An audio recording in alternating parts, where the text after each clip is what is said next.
Hello.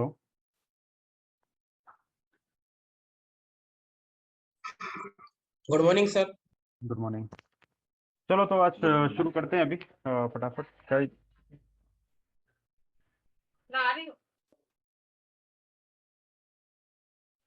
Okay. कोई join नहीं किया अभी तक फिलहाल।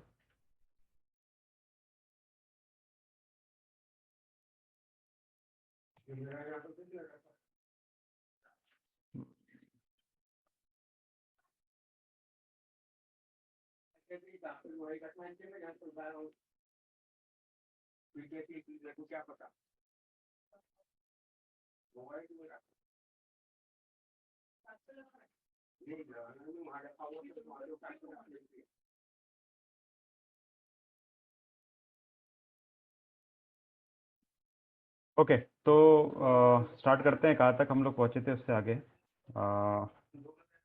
आज हमारे पास एक टॉपिक बचा हुआ है माइस्क्वेल का, जो मैं क्विकली फिनिश करता हूँ। ठीक है। तो माइस्क्वेल में अब हमारे पास जैसे मैंने आपको बताया है कि अगर हम लोगों को माइस्क्वेल का यूज़ करना है तो how we can use it. तो एक तो था इंस्टॉलेशन प्रोसेस, कैसे इंस्टॉल करना हमको।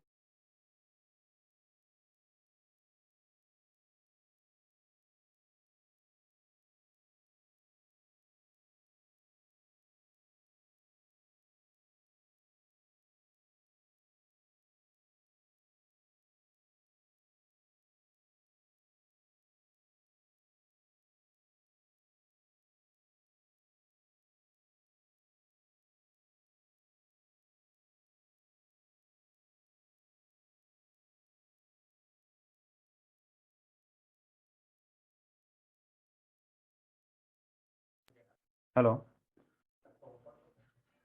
आवाज़ आ रही है क्या?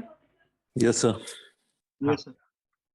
चलो तो फिर मैं बता रहा था कि अब हमारे पास जो टॉपिक है उसमें हम लोग आज कल हम लोगों ने लास्ट डिस्कशन जो भी था उसमें देखा था कि माइस्क्वेल कैसे इंस्टॉल करते हैं। अब उस इंस्टॉलेशन के बाद उसका यूजेज हम देखेंगे, अलग अलग जगह पे उसको यूज़ करते हैं। ठीक है। तो अगर बात की जाए तो आई थिंक इसमें सतीश जी आप नए हो, बाकी हम लोगों ने देखा है। So it is going to be a kind of revision kind of stuff, जहाँ पे हम लोग देखेंगे कि किस तरह से यूज करते हैं इन सब चीज़ों का। तो माई इंस्टॉलेशन करने के बाद आपको स्क्रीन पे आने के बाद लिखना है माई। जैसे ही आप माई लिखेंगे तो आपको ये दो ऑप्शंस मिलेंगे। एक मिलेगा माई शेल, दूसरा मिलेगा माई वर्क। ठीक है। तो माइस्क्वेल शेल जो रहता है वो हमको एक इंटरफेस देता है जो कि डॉस टाइप की दिखती है, यानी ब्लैक स्क्रीन दिखती है। यानी इस तरह की शेल आपको दिख रही है, ये माइस्क्वेल शेल है, या इस तरह की इंटरफेस है। यहाँ से आपको ये चीज़ें दिख रही है। यहाँ पे जैसे ही आप यहाँ पे आओगे तो यहाँ पे आप अपनी नॉर्मल जो माइस्क्वेल की कमांड्स होती है, नॉर्मल कमांड जो होती है वो टाइप कर सकते हैं। ठीक है। जैसे हमारे पास अगर बात करेंगे तो इसमें एक और स्पेसिफिक चीज़ है कि यहाँ पे जावास्क्रिप्ट रिलेटेड चीज़ें लिख सकते हैं। दूसरा अगर हम बात करेंगे माइस्क्वेल, उसमें आपको मिलेगा command line client.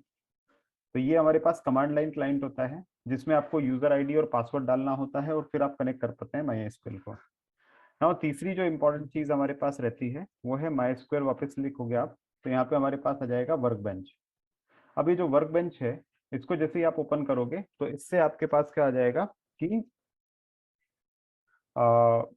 माइस्क्वेल work bench open होगा। और वर्क बेंच एक हमारे पास इंपॉर्टेंट चीज होती है।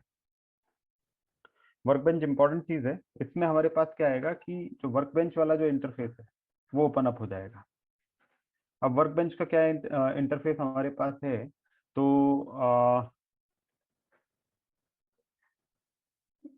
हाँ, ये वर्क बेंच का इंटरफेस हमारे पास ओपन अप हो गया है। अब ये जो इंटरफेस ओपन हुआ है इसमें आपने देखा है ये जो हम लोगों ने इंस्टॉलेशन करने की कोशिश करी थी पहले और बाकी की चीजें हुई थी, तो इसमें हम लोगों ने देखा है कि इसके थ्रू आप कनेक्ट हो जाते हैं। कनेक्ट हो सकते हैं किससे? तो इसके थ्रू आप कनेक्ट हो सकते हैं अलग अलग सर्वर्स के साथ में, या अलग अलग आपके पास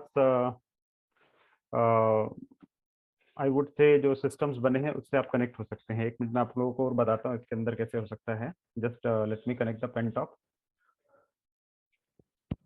तो जस्ट एक सेकेंड दो मुझे।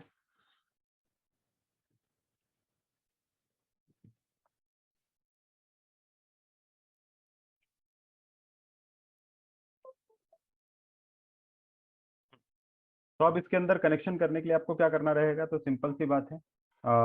हमें क्या करना है, यहाँ पे जाना है माई कनेक्शन पे और प्लस करेंगे। अब मैंने आपको बताया था कि कनेक्शन क्या चीज़ होती है। तो कनेक्शन मतलब हमारे पास पहला तो जो होता है वो होता है एसक्यूएल कमांड्स आप जहाँ से चलाएंगे। तो जहाँ से आप एसक्यूएल कमांड्स चलाएंगे वो एरिया होता है। और दूसरा होता है सर्वर। और सर्वर मतलब क्या होता है कि जहाँ पर कमांड्स चलती है। तो एक तो आप जहाँ से कमांड्स चलाएंगे और दूसरा जहाँ पर कमांड्स चलेगी।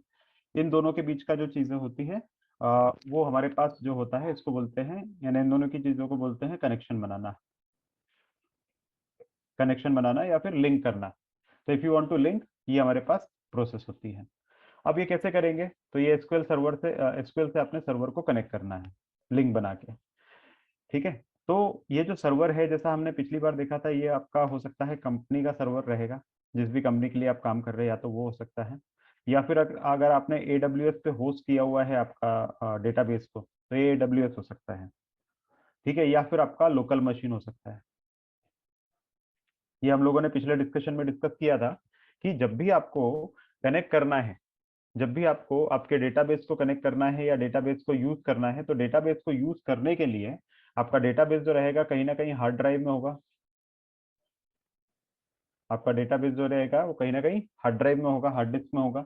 और वो हार्ड डिस्क कौन सी हो सकती है, या तो आपकी लोकल मशीन की हो सकती है, या फिर आपके कंपनी के सर्वर की हो सकती है, या फिर AWS सर्वर की हो सकती है। इन तीनों में से कुछ भी हो सकता है। ठीक है। तो आपको इन तीनों में से कुछ भी यूज करना है एज अ सर्वर, और ये तीनों में से यूज करने के लिए आपको कनेक्ट करना पड़ेगा जो भी आपका एसक्यूएल, जहां पे आप जिस इंटरफेस पे लिखेंगे दैट एसक्यूएल, या तो एसक्यूएल बोलो या एसक्यूएल वर्कबेंच बोलो, बात एक ही है। तो वर्कबेंच भी हमारे पास एक इंटरफेस है जहां पे आप आपकी एसक्यूएल की कमांड्स लिखते हैं, और वो कमांड्स अल्टीमेटली जाके सर्वर पे रन होती है।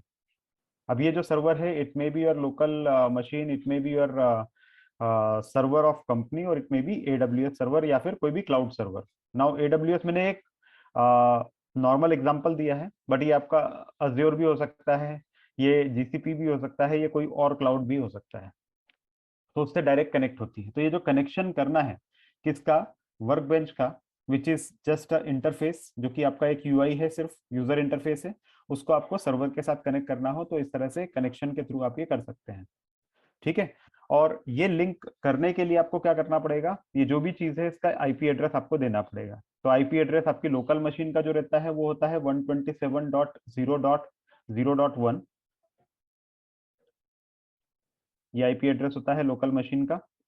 या फिर आपके सर्वर का IP एड्रेस, मतलब जो भी आपकी कंपनी का सर्वर रहेगा उसका IP एड्रेस हो सकता है, कुछ भी हो सकता है। I am just writing a fictitious one, यहाँ पे कुछ भी मैंने अपनी मर्जी से लिखा है, बट ये कुछ भी हो सकता है। जो भी आपकी कंपनी का सर्वर का IP एड्रेस है वो आपको मिल जाएगा कंपनी एडमिन से आप पूछोगे तो वो जो एड्रेस रहेगा वो आपको यहाँ पे एंटर करना पड़ेगा। या फिर अगर वो AWS या Azure से आप कनेक्ट करना चाहते हैं, आपका SQL वहां पे से होस्ट हो रहा है, तो वहां से जब आप कॉन्फ़िगर करते हो, मैं आपको कभी मौका मिलेगा तो दिखाऊंगा, तो वहां पे अगर आप कनेक्ट करते हो या कॉन्फ़िगर करते हो तो वो जो एड्रेस रहेगा, वो IP जो रहेगा वो यहाँ पे डालना पड़ेगा।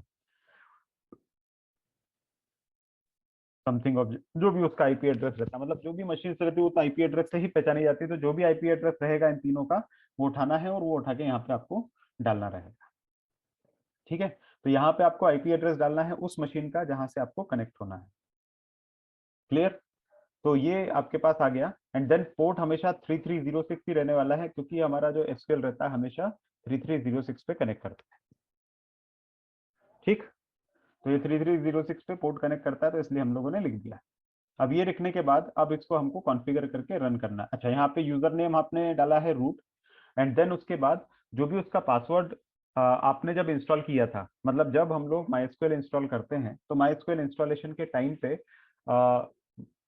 यूजर आईडी और पासवर्ड सिस्टम आपसे मांगता है कि क्या यूजर आईडी और पासवर्ड रहने वाला है। तो जब मैंने उसको इंस्टॉल किया था तो मैंने पासवर्ड यूजर आईडी रूट डाला था और पासवर्ड भी कुछ कॉन्फ़िगर किया था।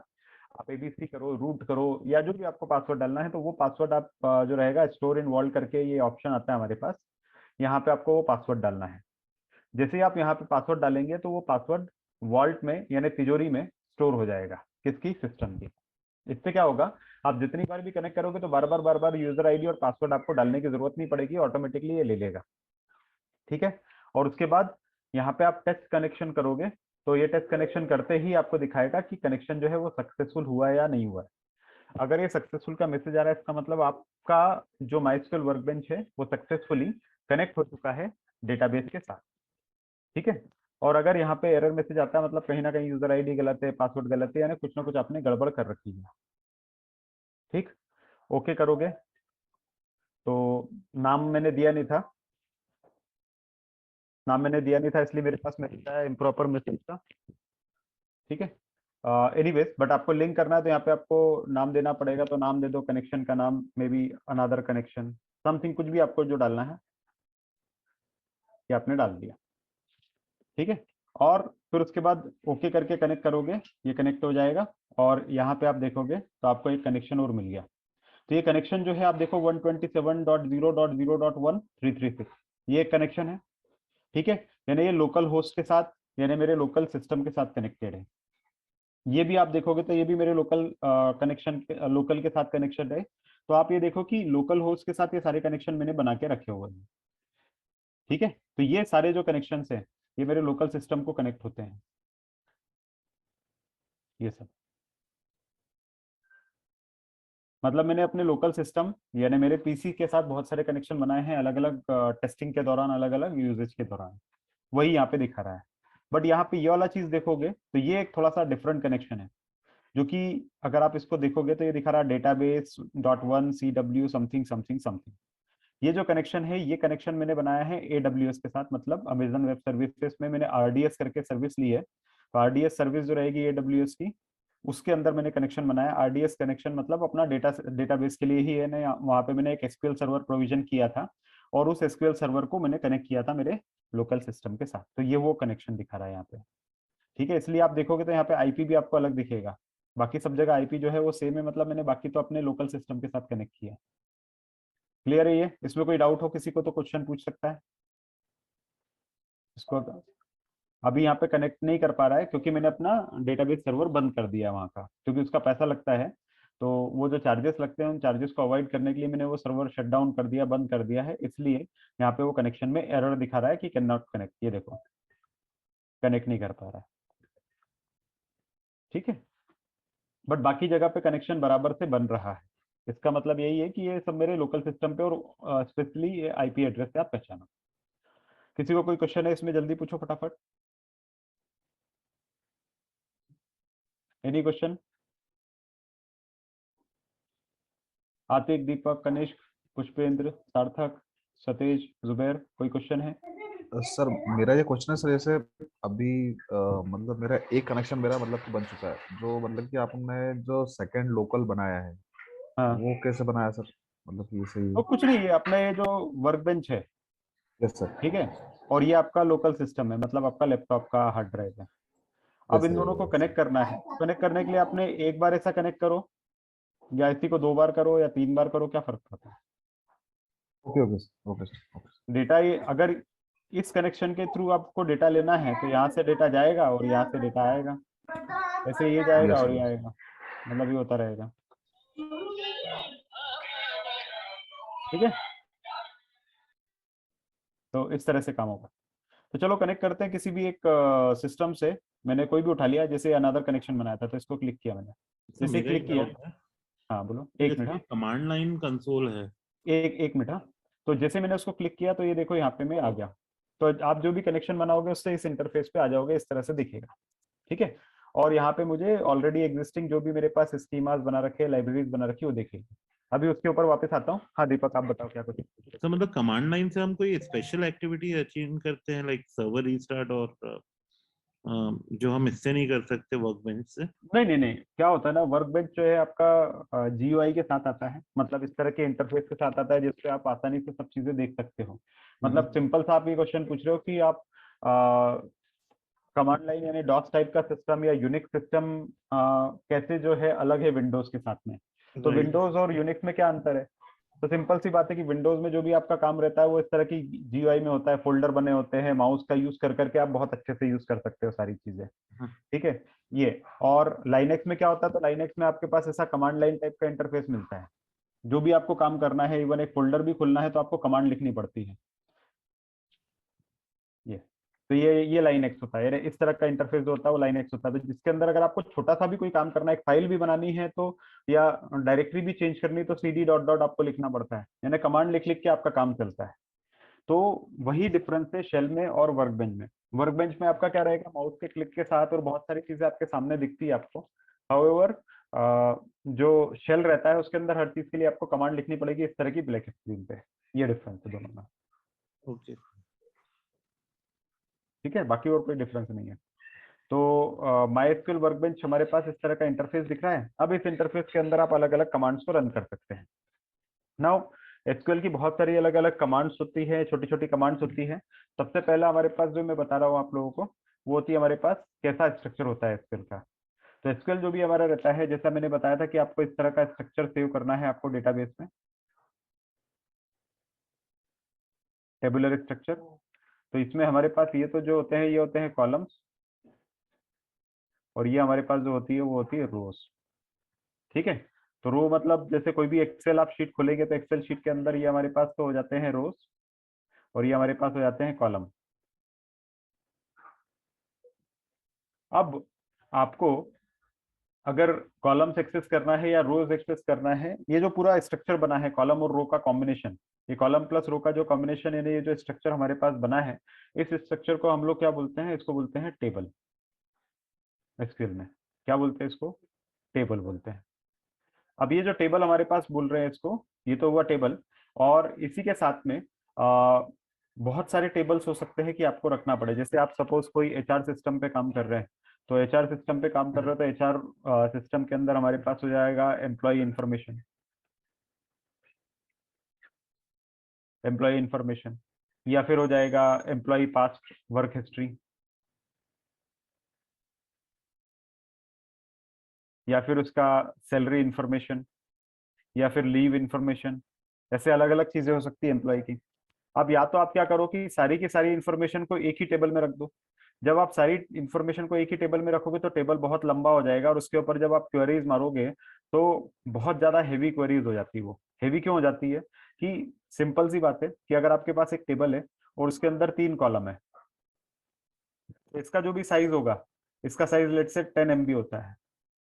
अब इसी टेबल के अंदर अगर मैंने इसको 6 कॉलम कर दिया, तो 6 कॉलम करने से क्या हो जाएगा ना, जब आप कॉलम बढ़ाते हैं और रोज बढ़ाते हैं किसी भी टेबल में तो उसका साइज भी बढ़ता है। तो ये 10 MB की जगह हो सकता है 17 MB हो जाए या कुछ और हो जाए। पर जैसे जैसे आप कॉलम बढ़ाते जाएंगे वैसे वैसे उसका साइज बढ़ता जाएगा। और ये बहुत बेसिक प्रॉब्लम है इंडस्ट्री में। आपने कॉलम बढ़ाए, इसका साइज बढ़ जाएगा, ये हो गया 35 MB, जैसे जैसे कॉलम बढ़ाते जा रहे हो। तो ये साइज बढ़ता जाएगा। तो फिर उसके ऊपर जब आप एसक्यूएल क्वेरी चलाएंगे तो एसक्यूएल क्वेरी चलाने से वो टाइम भी ज्यादा लेगी, टाइम भी काफी लेगी वो। ठीक है, एग्जीक्यूशन का टाइम ज्यादा लगेगा। टाइम ज्यादा लगेगा तो जब आप उसको रन करेंगे, आपके जो भी AWS सर्वर रहेगा या जिसके ऊपर भी आप रन करेंगे उसमें वो टाइम लगाएगा। उस टाइम को आपको बचाना है। ठीक है, तो क्या होना चाहिए? और दूसरा, उसको फिर ऑर्गेनाइज करने में मुश्किल होता है कि भाई अगर आपको मान लो सिर्फ आपको सैलरी की इन्फॉर्मेशन चाहिए कि ये एम्प्लॉय नंबर है, इसकी सैलरी कितनी है मेरे को बताओ, तो वो बताने के लिए आपको उसके पास वर्क हिस्ट्री मतलब सारे के सारे कॉलम फेच करके लाने पड़ेंगे डेटाबेस में से। तो डेटाबेस में से इतने कॉलम फेच करके लाना अपने आप में बड़ी चीज है। आपको चाहिए था सिर्फ एक कॉलम का वैल्यू, बट उसके लिए आप अननेसेसरीली इतना सारा इन्फॉर्मेशन आप डेटाबेस में से निकाल के ला रहे हैं, जो कि एक्सपेंसिव होता है, टाइम कंज्यूमिंग होता है, रिसोर्स कंज्यूमिंग होता है। उसको लाने में आपको टाइम लगेगा, आपके रिसोर्सेस खर्चा होंगे, आपको हायर पावर का सीपीयू लगाना पड़ेगा, ज्यादा रैम यूज करनी पड़ेगी ना, ज्यादा रैम और ज्यादा सीपीयू यूज करने पड़ेंगे, जो कि एक्सपेंसिव होता है और टाइम भी लगाएगा फिर ये। ठीक है, तो वो दिक्कत देता है। मान लो आप क्या कर रहे हैं, Amazon.com पे हो और Amazon.com पे आपको एक कोई भी चीज छोटा सा एक आपने आर्टिकल सर्च किया या छोटा सा आपने कोई भी प्रोडक्ट सर्च किया, और वो जैसे ही सर्च किया तो वो सर्च करके लाने में अगर आपका अमेजन का वेबसाइट मान लो 1 मिनट का टाइम देता है, 1 मिनट का टाइम लेता है प्रोडक्ट सर्च करके लाने में, तो इतनी देर में तो आप वेट थोड़ी करोगे उस वेबसाइट के ऊपर। उससे निकल के बाहर आ जाओगे। बोलेंगे कि यार हैंग हो गई लगता है वेबसाइट, या बहुत ज्यादा टाइम लगाती है तो छोटी छोटी चीजों में भी, तो उससे क्या होगा, फिर आप यूज करना पसंद नहीं करोगे इसको। तो इससे क्या होता है, कस्टमर लॉस होता है, कस्टमर एक्सपीरियंस पे इम्पेक्ट आता है। तो ये सब चीजें जो रहती है ये डायरेक्टली बिजनेस को इम्पेक्ट करती है। तो उसको अवॉइड करने के लिए आपको क्या करते हैं कि आप छोटे छोटे टेबल्स बनाते हैं। टेबल इतना बड़ा एक नहीं बनाते जिसमें बहुत सारे कॉलम होते हैं। इंस्टेड ऑफ दैट क्या करते हैं, आप स्पेसिफिक टेबल बनाते हैं हर इन्फॉर्मेशन के लिए। कि जैसे आपको सैलरी का इन्फॉर्मेशन चाहिए तो आपने एक सैलरी टेबल अलग बना दिया एम्प्लॉयज की। अगर आपको अगर आपको एम्प्लॉय की पास्ट एम्प्लॉयमेंट हिस्ट्री चाहिए, वर्क हिस्ट्री चाहिए, तो उसका अलग टेबल बना दिया आपने। कुछ और इन्फॉर्मेशन चाहिए तो उसका अलग टेबल बना दिया। तो हर एक इन्फॉर्मेशन से रिलेटेड अलग अलग आप टेबल्स बना देते हैं। अब आपके पास मल्टीपल टेबल्स तो होगा एम्प्लॉय से रिलेटेड, तो उन सभी टेबल्स को एक जगह पे ऑर्गेनाइज करके रखने के लिए आपको एक बड़ा फोल्डर, जिसको अपन विंडोज में फोल्डर बोलते हैं, जैसे विंडोज में फोल्डर बोलते हैं, तो यहाँ पे आप समझ लो वो स्कीमा है। तो स्कीमा क्या होता है, तो स्कीमा मतलब it is a collection of tables. तो बहुत सारे टेबल्स का जो कलेक्शन होता है that is called as schema. तो schema is the collection of tables. ठीक है, तो ये आपने यहाँ पे इकट्ठे करके बहुत सारे टेबल्स रख लिए, तो उसने एक स्कीमा फॉर्म कर दिया। क्लियर हो गया ये, इसमें कोई डाउट है? तो ये हमारे पास अलग अलग स्कीमाज यहाँ पे रहे, ये इतने सारे स्कीमाज हमारे पास हैं। ठीक है, ये पहले से बने हुए हैं, कुछ मैंने बनाए हैं, और कुछ जो है पुराने बने हुए हैं। ठीक है, तो अगर आप देखोगे तो जैसे कुछ कुछ ऑलरेडी आते हैं, तो उसमें से कुछ ऑलरेडी अवेलेबल होंगे, जैसे माई डीबी अगर बोल लो। अब इसको आप खोलोगे तो इसके अंदर जैसे ही आप ये सारे स्कीमाज है इसको क्लिक करोगे, तो इसके अंदर जितने भी टेबल्स अवेलेबल है, जैसे मैंने बोला था कि स्कीमा क्या होता है, schema is a combination of multiple table. तो स्कीमा में बहुत सारे टेबल्स होते हैं, ये स्कीमा रहा, उसमें बहुत सारे टेबल्स ये रहे। अब ये टेबल को आप खोलोगे तो इसके अंदर आप देखोगे तो ये स्कीमा था, उसमें एक ही टेबल अभी हमारा फिलहाल पड़ा हुआ है, पर्सन्स नाम का। इसी तरह से डीबी नाम का स्कीमा को आप देखोगे तो DB1 खुला, यहाँ पे आपको ये दिखेगा, इसका मतलब इसमें टेबल्स भी अवेलेबल है। और टेबल्स खोले तो DB1 नाम के स्कीमा में customers, customer one, new table, Uber type, ऐसे करके अलग अलग हमारे पास स्कीमास रखे हुए हैं। तो सॉरी, बहुत सारे टेबल्स है। तो एक स्कीमा में मल्टीपल टेबल हमारे पास है। ठीक है, तो इसमें कोई डाउट है किसी को? एक स्कीमा में मल्टीपल टेबल्स आपको मिल गए। कोई क्वेश्चन हो फटाफट पूछो, नहीं तो आगे बढ़ते हैं।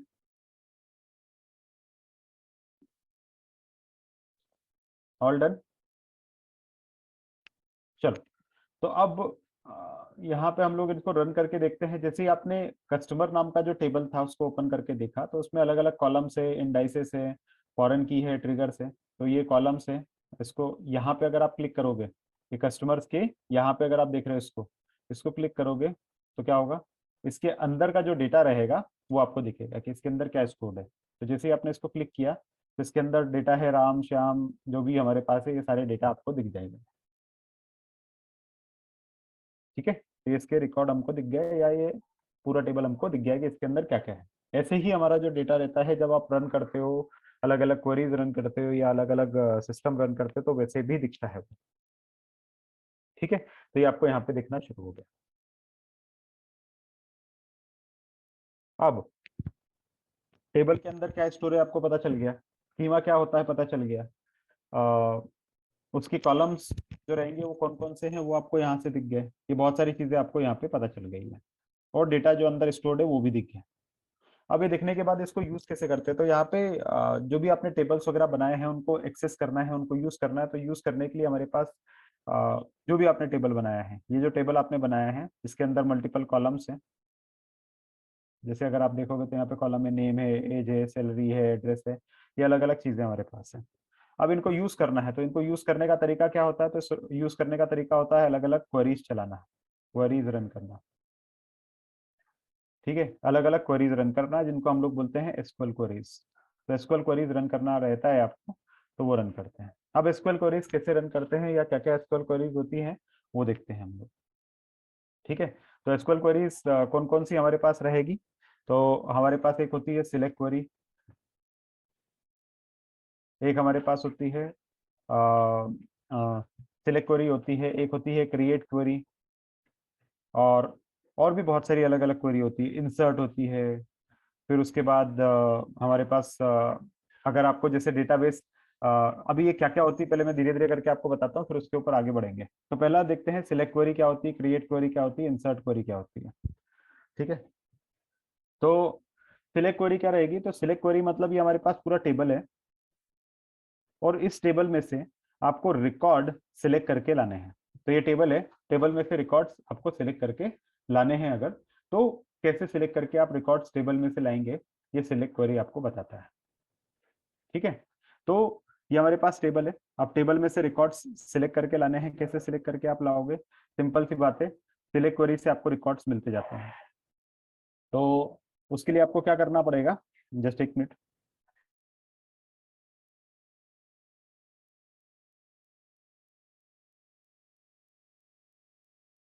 हाँ, तो अब आपको इसमें से रिकॉर्ड्स सिलेक्ट करके लाने हैं। कैसे सिलेक्ट करके आप रिकॉर्ड लाएंगे या क्या काम आती है, तो सिलेक्ट क्वेरी किस लिए आती है, तो टेबल हमारे पास जो है उस टेबल में मल्टीपल रिकॉर्ड्स आपके पास है।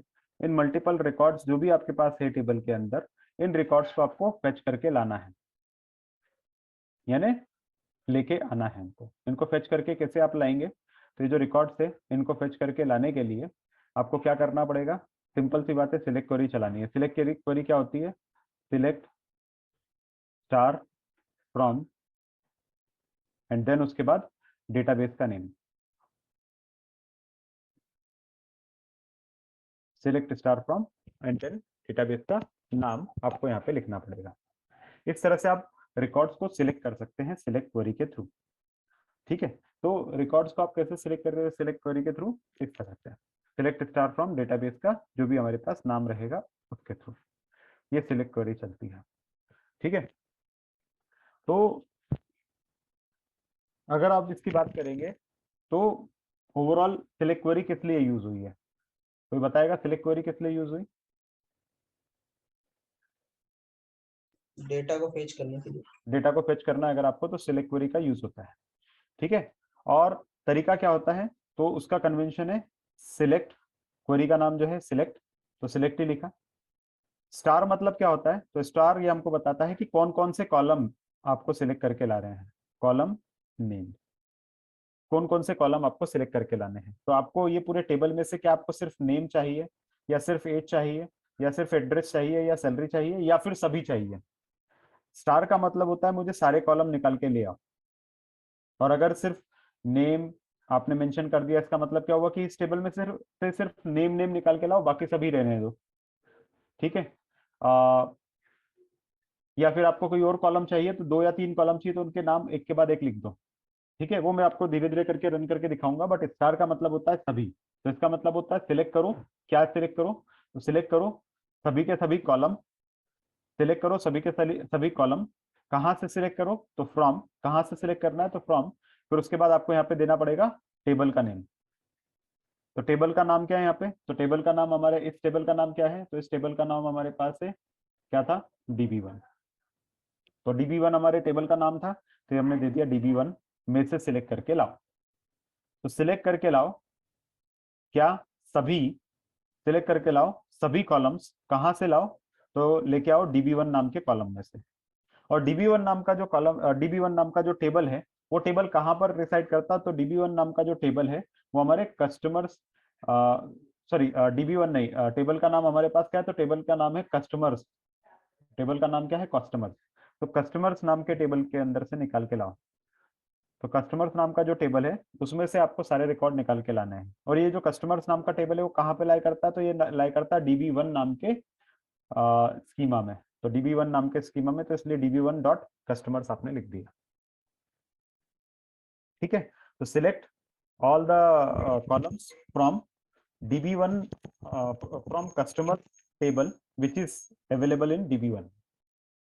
ठीक है, तो ये हमारे पास आ जाएगा। क्लियर है ये आपको क्लियर हो गया।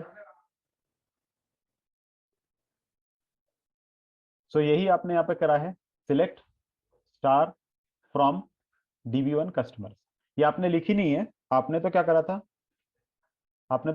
आपने सिंपल सी बात थी, यहाँ कस्टमर्स नाम के उस पे गए और यहाँ पे ये लिखा, तो ऑटोमेटिकली इसके पीछे जो क्वेरी रन हो रही है वो सिस्टम ने आपको दिखा दी।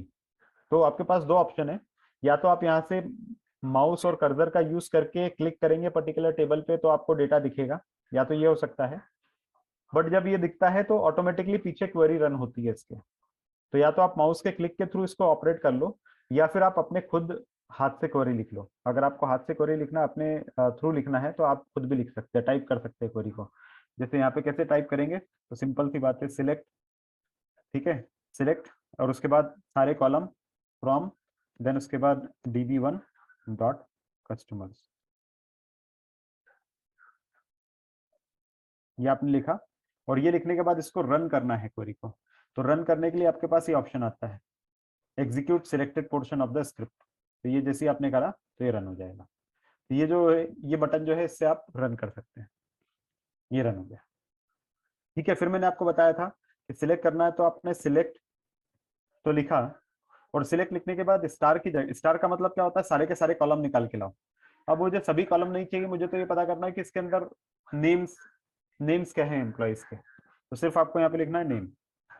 तो इससे क्या होगा, नेम नाम का कॉलम ही आपके पास आएगा, सारा का सारा टेबल आपको नहीं दिखेगा। फ्रॉम, एंड देन उसके बाद db1 ये आपका जो रहेगा, ये स्कीमा का नाम हो गया, एंड देन डॉट, और उसके अंदर क्या है, कस्टमर्स नाम का टेबल है। तो ये कस्टमर नाम का टेबल आपने सिलेक्ट कर लिया, ठीक है। अब इसको रन करना आपको, तो सिंपल सी बात है, सिलेक्ट करो इसको और उसके बाद ये रन कर दो। तो ये देखो, जैसे ही आपने सिलेक्ट करके रन किया तो सिर्फ आपको नेम नाम का कॉलम मिला है, ठीक है। इसमें किसी को कोई डाउट है?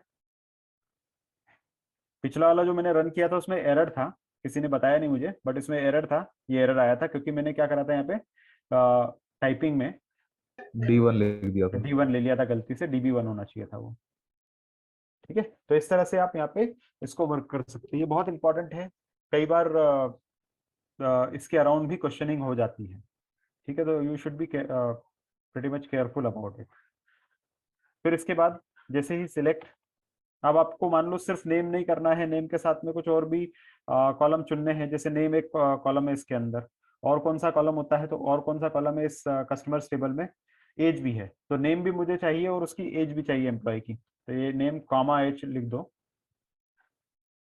या नेम और एज लिख दो। नेम एज आता है कि कॉमा आता है, देखना पड़ेगा मेरे को। फ्रॉम db1 डॉट कस्टमर्स, इसको रन करके देखते हैं ये नेम और एज लेता है या कॉमा लगाना पड़ेगा। आई थिंक कॉमा लगाना पड़ेगा, एरर आ रहा है, एक मिनट। स्पेलिंग सर, ये कस्टमर का स्पेलिंग मिस्टेक है। कस्टमर, ओके,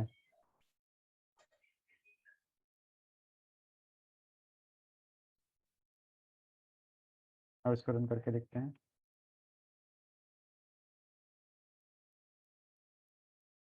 एक मिनट, मैंने इसको सिलेक्ट करके दबाना है तो अब ये देखो, नेम और एज दोनों आ गया।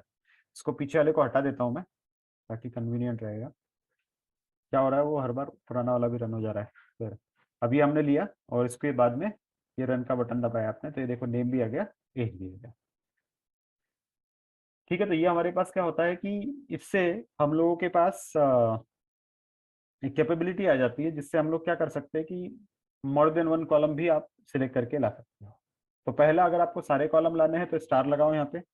अगर आपको एक पर्टिकुलर कॉलम ही लाना है तो उस पर्टिकुलर कॉलम का नाम दिया। अगर मल्टीपल कॉलम चाहिए तो आप कॉमा लगा के कॉलम का नाम जोड़ते जाओ।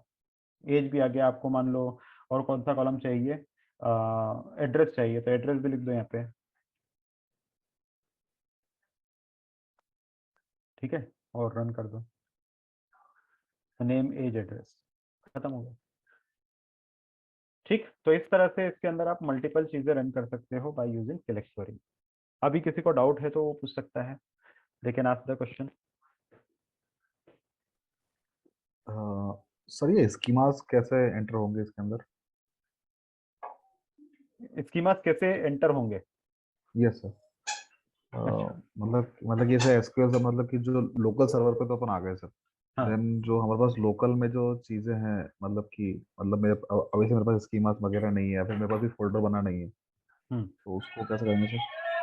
आता हूँ मैं उसके ऊपर भी आता हूँ। अच्छा, ये तो एक चीज हो गई। अभी आपने ये बनाया है, इसको आपको सेव करना है कैसे तो भी, ठीक है, ताकि आप इसको आगे भी यूज कर पाओ। तो यहाँ पे सेव करने के लिए हमारे पास ऑप्शन होता है, यहाँ पे आओगे और यहाँ पे आएगा सेव स्क्रिप्ट करके ऑप्शन, तो उसको क्लिक करो एंड देन उसके बाद जो भी आपका स्क्रिप्ट को जहाँ पे भी आपको सेव करना है वहाँ पे सेव कर सकते हो। ठीक है, तो यहाँ पे आपने लिख दिया मतलब कोई फोल्डर सिलेक्ट किया और यहाँ पे लिख दिया माय मे बी, आपको जो भी नाम देना है, फर्स्ट स्क्रिप्ट। तो स्क्रिप्ट मतलब कुछ नहीं होता है, आपने जो कमांड्स बनाई है एसक्यूएल की, वो जो कमांड्स का एक बंच जो होता है, बहुत सारी कमांड्स जो रहती है उसको बोलते हैं स्क्रिप्ट। तो आपने यहाँ पे बहुत सारी कमांड्स रन करी एक के बाद, अभी तो एक ही करी, पर अगर बहुत सारी रन करते तो इसको स्क्रिप्ट बोलते हैं। मैं आपको एक पुरानी सी बनी हुई स्क्रिप्ट दिखाता हूँ। तो पुरानी स्क्रिप्ट को आपको यूज करना है तो आपको क्या करना है, फाइल पे आना है और यहाँ पे आपके पास आपको ढूंढना है कि आपके पास स्क्रिप्ट पुरानी जो बनी है उसको ओपन करना है। तो ओपन एसक्यूएल स्क्रिप्ट करके ऑप्शन है, इसको क्लिक करोगे तो पुरानी स्क्रिप्ट्स आपके पास दिख जाएगी। जैसे मेरी माय फर्स्ट स्क्रिप्ट ये मैंने यहाँ पे सेव किया था, तो ये यहाँ पे सेव हो गया .sql के साथ। एक और पुरानी स्क्रिप्ट है जिसको मैं ओपन करके डेमोन्स्ट्रेट करता हूँ, जैसे ये है। ठीक है, इसको ये पुरानी स्क्रिप्ट है, मैं इसको ये पकड़ता हूँ और ओपन करता हूँ तो ये ओपन हो जाएगी। ठीक है, ये स्क्रिप्ट ओपन हो गई है। अब ये स्क्रिप्ट ओपन होने के बाद इसके अंदर मल्टीपल कमांड्स है जिसको आपको रन करना है, तो रन कर देते हैं। ठीक है, सबसे पहले मान लो जैसे आपने पूछा था कि डेटाबेस बनाना है।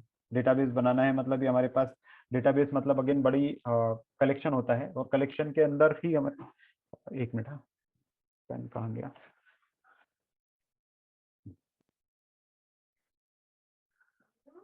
तो यहाँ पे हमारे पास क्या आ गया है कि डेटाबेस बोलेंगे या फिर हम लोग इसको इसको जो रहता है, जिसको जो मैं बार बार जिसको बोल रहा हूँ, जिसके अंदर मल्टीपल टेबल्स होते हैं, तो जिसमें मल्टीपल टेबल्स आपके पास होते हैं उसको आप स्कीमा भी बोलते हैं या डेटाबेस भी बोलते हैं, दोनों दोनों पॉसिबल है। मतलब ये जो चीज है, ये मल्टीपल टेबल्स जिसके अंदर थे, तो ये हमारे पास स्कीमा भी कहलाता है पॉपुलर लैंग्वेज में, और कई जगह पे इसको डेटाबेस भी बोलते हैं। दोनों में से कुछ भी यूज कर सकते हैं। सिमिलरली हमारे पास ये मोंगोडीबी में भी होता है, बट उसका थोड़ा सा अलग सिस्टम होता है जो आपको बाद में समझाऊंगा मैं। बट ये जो है इसको स्कीमा भी बोलते हैं, डेटाबेस भी बोलते हैं, और इसके अंदर मल्टीपल टेबल्स होते हैं, T1 T2 T3 जो आपने बनाया, जैसे कस्टमर नाम का टेबल बनाया एंड सो ऑन। तो स्कीमा और डेटाबेस दोनों में से कुछ भी बोलते हैं। अब जैसे पुष्पेंद्र ने क्वेश्चन पूछा था बनाते कैसे हैं स्कीमा को, तो स्कीमा यानी ये जो DB1 हमने बनाया था, ऐसी चीज कैसे बनाते हैं, तो उसके लिए हमारे पास कमांड है क्रिएट डेटाबेस। ठीक है, मैं एक रन करके दिखाता हूँ आपको। कमांड का नाम मैं रखता हूँ क्रिएट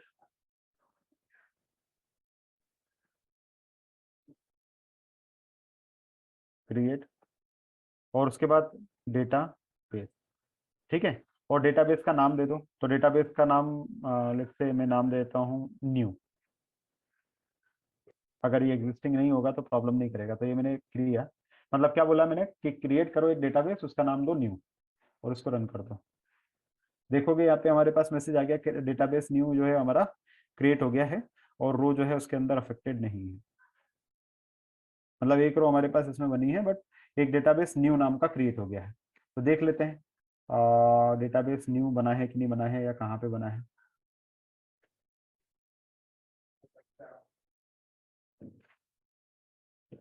यहाँ तो दिख नहीं रहा है न्यू डेटाबेस, तो क्या प्रॉब्लम है। एक बार एक काम करते हैं, रिफ्रेश करके देखते हैं। तो रिफ्रेश करने के लिए ये बटन होता है, इसको रिफ्रेश करो, देखते हैं न्यू आया क्या। और ये देखो जैसे ही रिफ्रेश किया आपने, ये न्यू नाम का डेटाबेस आपके पास बन गया। ठीक है, ये अभी अभी आपने बनाया है। अब ये जो न्यू नाम का डेटाबेस आपने बनाया है, इस न्यू डेटाबेस को आपको यूज करना है, एक्सेस करना है। तो एक्सेस करने के लिए क्या करना पड़ेगा, यानी आपने ये बना तो दिया, अब बनाने के बाद एक तरीका और होता है कि उसको हटाना भी। यार गलती से बन गया, हमारे काम का नहीं था, गलती से बन गया, तो उसको ड्रॉप करना है। अगर किसी भी डेटाबेस को डिलीट करना है या हटाना, जो कि आपको नॉर्मली नहीं करना चाहिए, मैं आपको बार बार बोल रहा हूँ। ठीक है, ये आप बना दोगे, यूज कर लोगे, कमांड आपको आती है, बहुत अच्छी चीज है। बट कमांड आना और कमांड को यूज करना बहुत अलग चीज होती है, बहुत रिस्पॉन्सिबिलिटी वाली चीज हो जाती है। तो आपको कमांड आती है, बहुत अच्छी चीज है, प्राउड वाली बात है, बट उसको यूज ही करना है ये जरूरी नहीं है। क्योंकि आप जब डेटाबेस को ड्रॉप करेंगे, यानी डेटाबेस जो आपने बनाया है, अगर आपने ही बनाया तो ठीक है, आपको पता है उसके अंदर क्या है। बट कई बार क्या होता है ना कि दूसरे लोग बना के रखते हैं और उसके बाद आप उसको डिलीट करने की कोशिश करते हैं। पहले से डेटाबेस बनाया, जैसे ये बना है फर्स्ट DB, मेरे को उसको डिलीट करना है, तो डिलीट नॉर्मली नहीं करना चाहिए हम लोगों को। क्यों? क्योंकि उसके अंदर बहुत सारे टेबल, बहुत सारा डेटा होता है। अगर आप उसको ड्रॉप करेंगे तो डेटा भी आपका चला जाएगा, और जो कि कंपनी के लिए बहुत बड़ा नुकसान होगा। तो कोई भी कंपनी नहीं चाहती कि उसका डेटाबेस जाए या डेटा जाए। तो इसलिए ये कमांड जब भी रन करोगे 1000 बार सोच के करना, या पूरी तरह से वैलिडेशन करने के बाद ही करना, उसके बिना नहीं करना है। स्ट्रिक्ट इंस्ट्रक्शन है, ठीक है। नॉर्मली बहुत सी कंपनी में इसकी अथॉरिटी भी नहीं होती, बट जब आप स्टार्टअप्स में काम करते हैं एज अ सीनियर मेंबर, या किसी भी स्टार्टअप में काम करते हैं, तो वहां पे बहुत ज्यादा सिक्योरिटी रिस्ट्रिक्शंस नहीं होते। और आप इस अजम्पशन में बिल्कुल मत रहना कि आपको कमांड का एक्सेस है मतलब आप उसको रन कर, कभी भी रन करोगे बहुत सोच समझ के रन करना है, सीधे आपका डेटा चला जाएगा, ठीक है। और वो चला गया तो आपकी नौकरी पे भी बात आती है सीधे। तो ये ध्यान रखना है आप लोगों को। तो ड्रॉप डेटाबेस मतलब आप डेटाबेस को डिलीट करना चाह रहे हैं। कौन सा डेटाबेस जो आपने अभी बनाया था? मैं तो यहाँ पे टेस्ट सर्वर पे काम कर रहा हूँ, मैंने खुद नहीं बनाया है। अगर मैंने कुछ काम का डिलीट भी कर दिया तो कोई फर्क नहीं पड़ता, मैं फिर से बना लूंगा, क्योंकि मेरे पास ज्यादा डेटा है ही नहीं कुछ भी। आपके पास भी नहीं होगा जब तक आप सीख रहे हैं, नॉलेज ले रहे हैं, या टेस्टिंग सर्वर पे काम कर रहे हैं, तो आपको ज्यादा फर्क नहीं पड़ेगा। बट कंपनी में बहुत बड़ा फर्क पड़ता है, इसका पूरा डेटा चला जाएगा, तो आपको ध्यान रखना है, ठीक है। तो ड्रॉप डेटाबेस कमांड है जिससे डेटाबेस चला जाएगा, पूरे टेबल्स भी इसके अंदर के हट जाएंगे और ये स्कीमा भी हट जाएगा, ठीक है। मैं रन करके आपको दिखाता हूँ। न्यू 1 हटेगा, न्यू नाम का जो था हमने हटा दिया, ये देखो यहाँ से न्यू हट गया है ऑटोमेटिकली, तो उसका डेटा भी सब गया। इसके अंदर अगर आपने कस्टमर का रिकॉर्ड रख रखा था, जैसे ही ड्रॉप करोगे वो कस्टमर का रिकॉर्ड चला गया। कस्टमर जो रहेगा परेशान होता रहेगा, आपके पीछे पड़ जाएगा कि मेरा डेटा गया का, मेरे अकाउंट के अंदर 1 लाख रुपए थे, आपने ये हटाया, डेटा चला गया। अब चला गया तो आपके पास कोई रिकॉर्ड नहीं है कि उसके पास कितने रुपए थे। उसने जो बोला वो उतने आपको देने पड़ेंगे, ठीक है। अगर उसने बोला कि मेरे अकाउंट में 5 लाख रुपए थे, तो आपको मानना पड़ेगा, क्योंकि गलती आपकी है, आपने डेटा हटाया है। उसने बोला 5 लाख थे मेरे पास में, आपके पास प्रूफ करने के लिए कुछ है ही नहीं कि उसके पास कितने थे। अगर उसके पास 1 लाख होगा और वो 5 लाख बोलेगा, आपको मानना पड़ेगा, आपको उतना पैसा देना पड़ेगा, ठीक है। समझ गया इसका इम्प्लीकेशन क्या हो सकता है, कितना प्रॉब्लमेटिक हो सकती है कमांड, इसलिए ध्यान से रन करो, ठीक है। चलो, तो ये हो गया ड्रॉप डेटाबेस। डेटाबेस आपने इससे हटा दिया, ये एक आपने बड़ा काम कर दिया। अब इसके बाद अगला चीज हमारे पास क्या हो जाएगा? अगला चीज है हमारे पास क्रिएट टेबल। अब आपने चलो डेटाबेस तो ड्रॉप कर दिया, मैं वापस से बना लेता हूँ, मुझे ड्रॉप नहीं करना था, मुझे नया टेबल बनाना था, तो ये बना दिया मैंने क्रिएट डेटाबेस से, ठीक है। जैसे इसको रन करूंगा तो ये वापस से मेरे पास न्यू नाम का डेटाबेस बन जाए। यहाँ से आप मैसेज मॉनिटर करते रहो, ये बता रहा है क्रिएट डेटाबेस जो था वो चल गया है, तो ये इसको वापस करोगे, ये आपको न्यू फिर से मिल गया, ठीक है। अब ये मिलने के बाद इसके अंदर जो आप देखोगे तो टेबल्स तो है ही नहीं, खाली पड़ा है। तो आपका स्कीमा जो रहता है या डेटाबेस जो होता है वो क्या होता है? बड़ा फोल्डर होता है, उसके अंदर बहुत सारे टेबल्स होते हैं। तो टेबल तो यहाँ पे है नहीं, आपको टेबल डालने हैं। कैसे डालोगे? तो टेबल डालने के लिए कमांड होती है हमारे पास क्रिएट टेबल नाम की। तो क्रिएट टेबल नाम की आपने कमांड बनाई, ठीक है। और इस कमांड के साथ में इसके अंदर आप टेबल बनाने की कोशिश करोगे, मतलब ये जो स्कीमा है इसके अंदर आप टेबल्स डालोगे। कैसे डालोगे? तो क्रिएट टेबल के थ्रू, क्रिएट टेबल, और उस पर्टिकुलर कमांड को कैसे यूज करेंगे? तो create and then table. Create table से टेबल क्रिएट होगा, फिर टेबल का नाम। तो टेबल का नाम क्या है? First dB dot name of the table. तो फर्स्ट डीबी यहाँ पे क्रिएट टेबल, यानी टेबल आप क्रिएट करना चाह रहे हो। टेबल तो क्रिएट करना चाह रहे हो, पर टेबल कहाँ क्रिएट करना चाह रहे हो? तो टेबल क्रिएट करना चाह रहे हो न्यू नाम के स्कीमा के अंदर, या न्यू नाम के डेटाबेस के अंदर। तो डेटाबेस का नाम आप लिख दो यहाँ पे न्यू, सॉरी जस्ट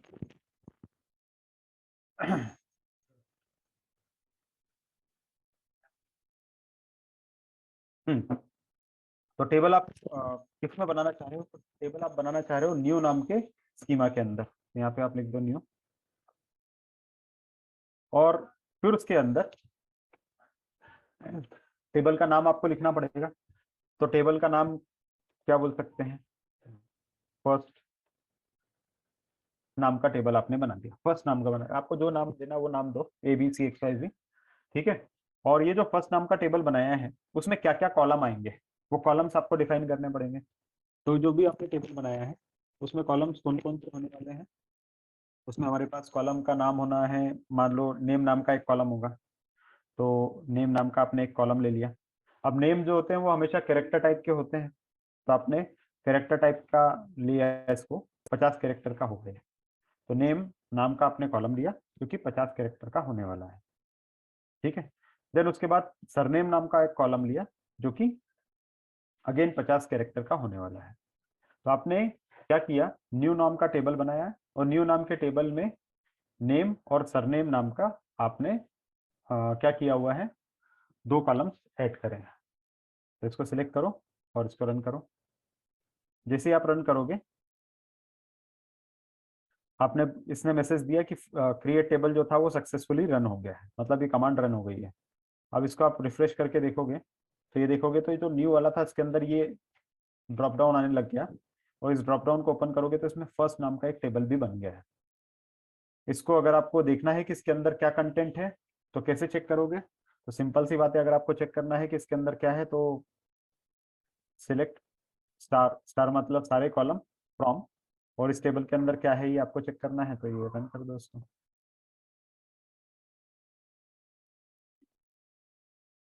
इसको रन करोगे तो दिख जाएगा नेम एंड सरनेम है इसके अंदर, बट उसमें डेटा कुछ भी नहीं है। तो नेम और सरनेम आपने इसमें डाल दिया।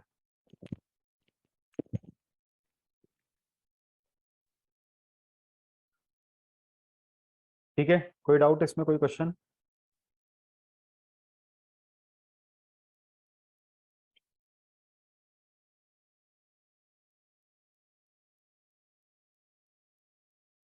हाँ सर।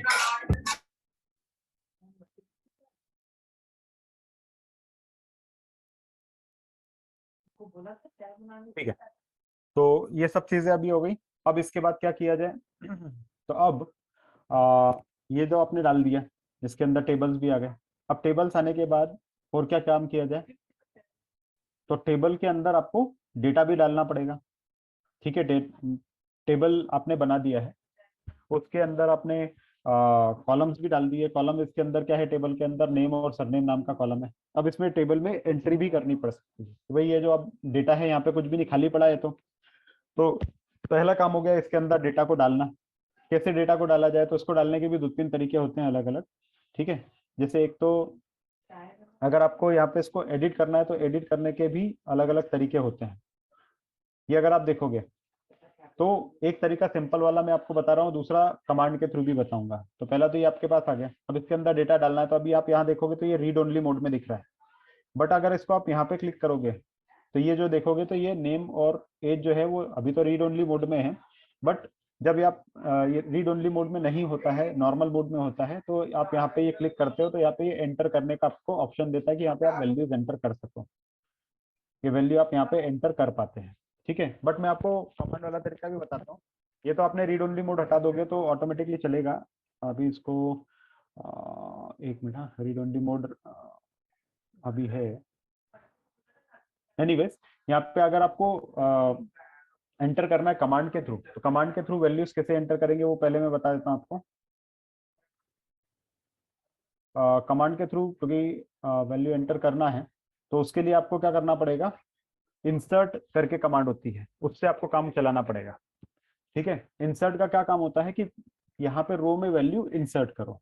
तो इंसर्ट कैसे करेंगे आप, इंसर्ट इनटू, इंसर्ट इनटू क्या करता है कि वैल्यू को इंसर्ट करता है टेबल के अंदर। किसमें एंटर करना है, तो हमको वही वैल्यू एंटर करना है इस टेबल में जो कि इस डेटाबेस का पोर्शन होता है। तो डेटाबेस हमारे पास क्या है, न्यू नाम का डेटाबेस है। उसके अंदर फर्स्ट नाम का जो भी हमारे पास है वो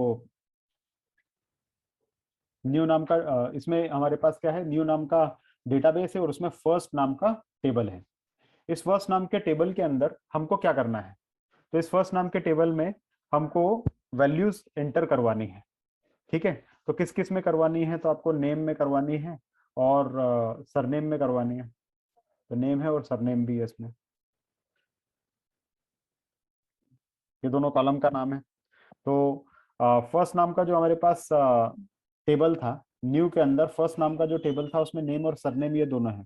इसमें वैल्यूज एंटर करवानी, क्या वैल्यूज एंटर करवानी, तो वैल्यूज हमने इसमें ऐसा दिया कि वैल्यूज इसमें क्या जाएगी, तो वैल्यूज इसमें जाएगी लेट्स से नेम में आप कुछ भी डाल दो XYZ, और सरनेम में क्या डाल दोगे, ABC, कुछ भी डाल दो, आपकी मर्जी है। And then done. इसको रन करके देखोगे,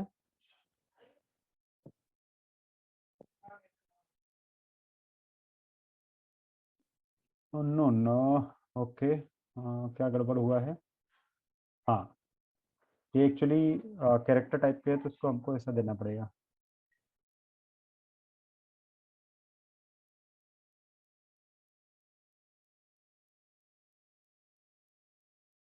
और यहाँ देखो बराबर से ये राइट का साइन है, मतलब ये बराबर से रन हो गया है। और बराबर से रन होने के बाद आप देखते हैं कि वैल्यू इसमें आई है कि नहीं आई है। तो वैल्यू चेक करने का क्या तरीका है? कौन सी कमांड रन करूँ कि चेक कर पाऊँ कि वैल्यू इसमें है कि नहीं है? Select. सिलेक्ट। तो select star from, then table name हमारा न्यू नाम का तो डेटाबेस था, और उसमें टेबल का नाम था फर्स्ट। और अब इसको रन कर लो। जैसे रन करोगे तो आपको दिख जाएगा XYZ और ABC, मतलब ये दोनों वैल्यूज इसमें आ चुकी है। ठीक है, तो इस तरह से आपने सिलेक्ट कमांड भी रन कर ली, उसमें इंसर्ट भी कर दिया डेटा, और देख भी लिया। क्लियर? तो ये सब चीजें आप इसके अंदर कर चुके हो। Select star from new table and then the first is the table name. अब मैं 2 मिनट का पॉज ले रहा हूँ, आप लोगों को बोलता हूँ कि आप रिवाइज करो, जो जो कंसेप्ट पे सोचो। कोई क्वेश्चन हो तो बताओ मुझे।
कोई क्वेश्चन नहीं है?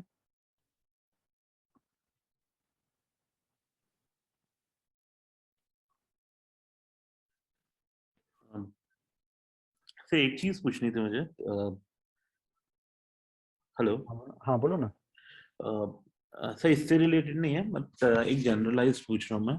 जैसे हमें अगर एडिशनल कॉलम ऐड करने रहते हैं, ऑल्टर से हम करते हैं और उसमें कॉलम ऐड हो जाते हैं, राइट? उसमें वैल्यूज जो आती है नल या नॉन नल आती है, राइट? तो इसी तरह एक लाइक अपने एस स्टूडेंट में इनिशियलाइज पीएफएम कमांड होती है, तो ऐसे हम लोग इसमें कर सकते हैं एसक्यूएल में।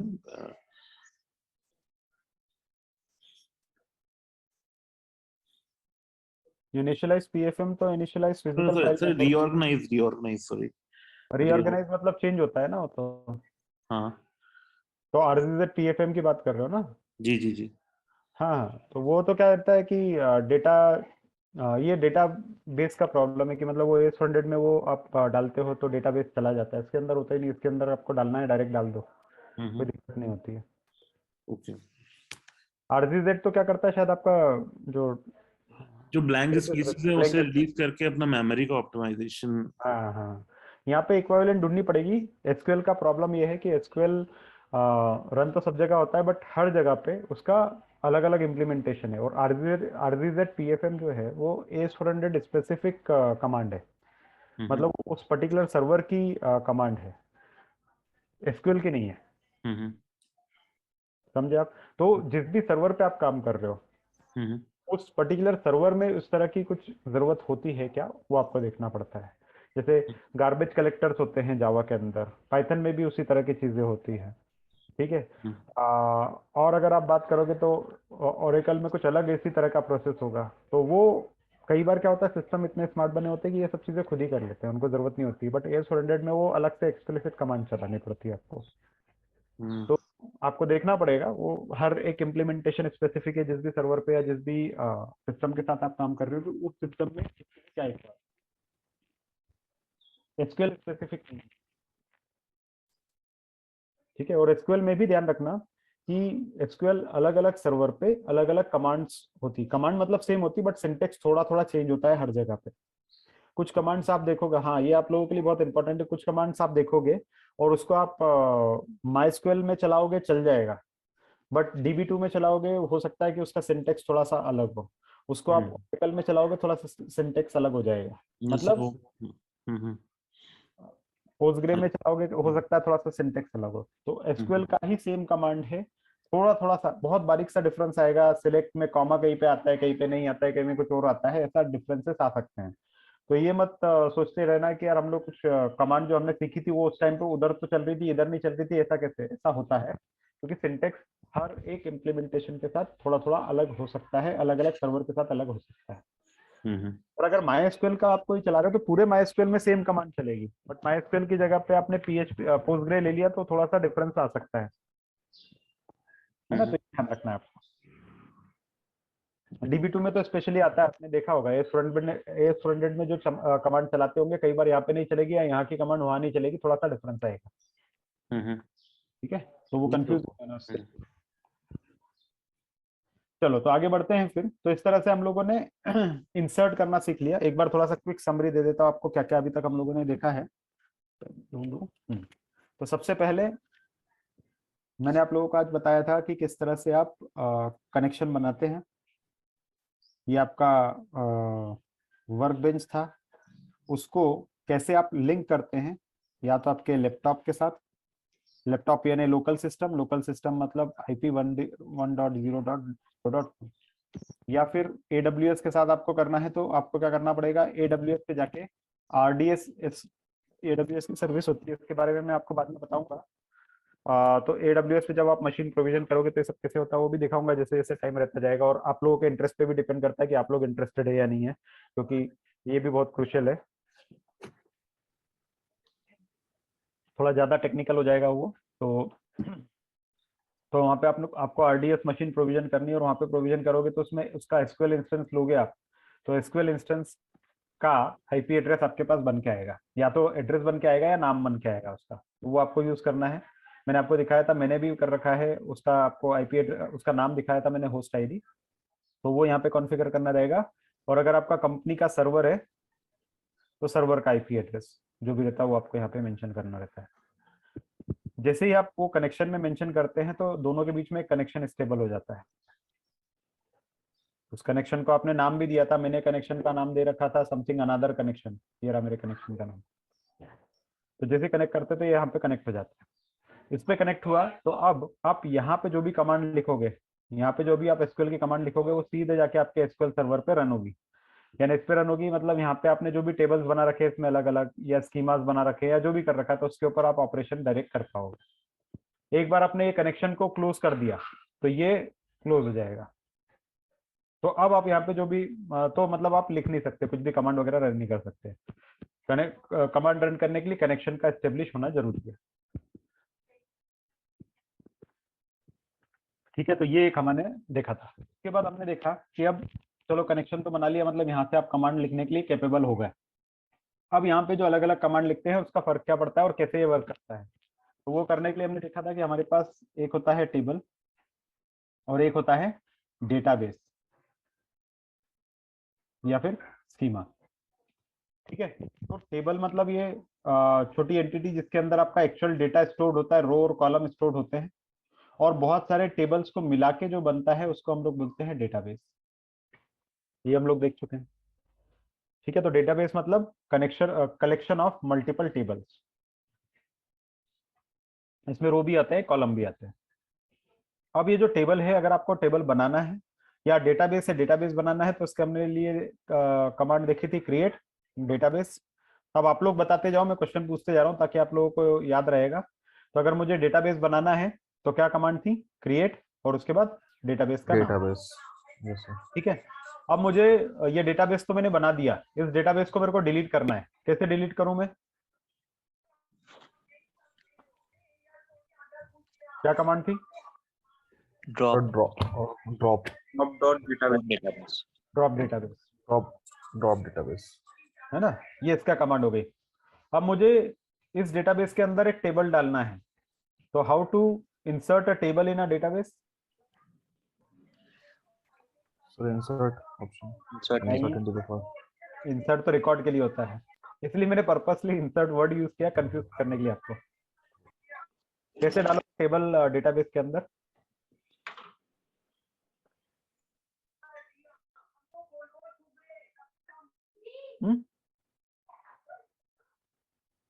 Create table, create table command, command का सिंटेक्स थोड़ा सा बड़ा रहेगा इसमें। ये क्रिएट टेबल, तो क्रिएट करो, टेबल का नाम दो, मतलब क्रिएट टेबल कमांड का नाम दो। उसके बाद जो टेबल है वो किस डेटाबेस में है और क्या नाम है टेबल का, वो दोनों डालना पड़ेगा आपको। तो क्रिएट टेबल और डेटाबेस का नाम है टेबल का नाम, ठीक है। फिर उसके बाद उस टेबल के अंदर क्या क्या जाने वाला है, तो क्रिएट टेबल, डेटाबेस का नाम, टेबल का नाम, उसके अंदर कौन कौन से कॉलम जाने वाले, कॉलम का नाम डालने पड़ेंगे। तो कॉलम जैसे पर्सन आईडी नाम का एक कॉलम है, तो उसको पर्सन आईडी इंटीजर टाइप का बना दिया, लास्ट नेम आएगा, फर्स्ट नेम आएगा, एड्रेस आएगा, सिटी आएगा, ये 4 चीजें, तो ये चारों नाम डाल दिए आपने, और वो किस तरह के होने वाले हैं वो आपने डाल दिए। अभी ये सब बताऊंगा वेरकेर वगैरह जो भी होते हैं, बट वो किस तरह के होने वाले आपने बता दिए, एंड दैट्स, ठीक है। तो इस तरह से आप क्रिएट टेबल बना सकते हो।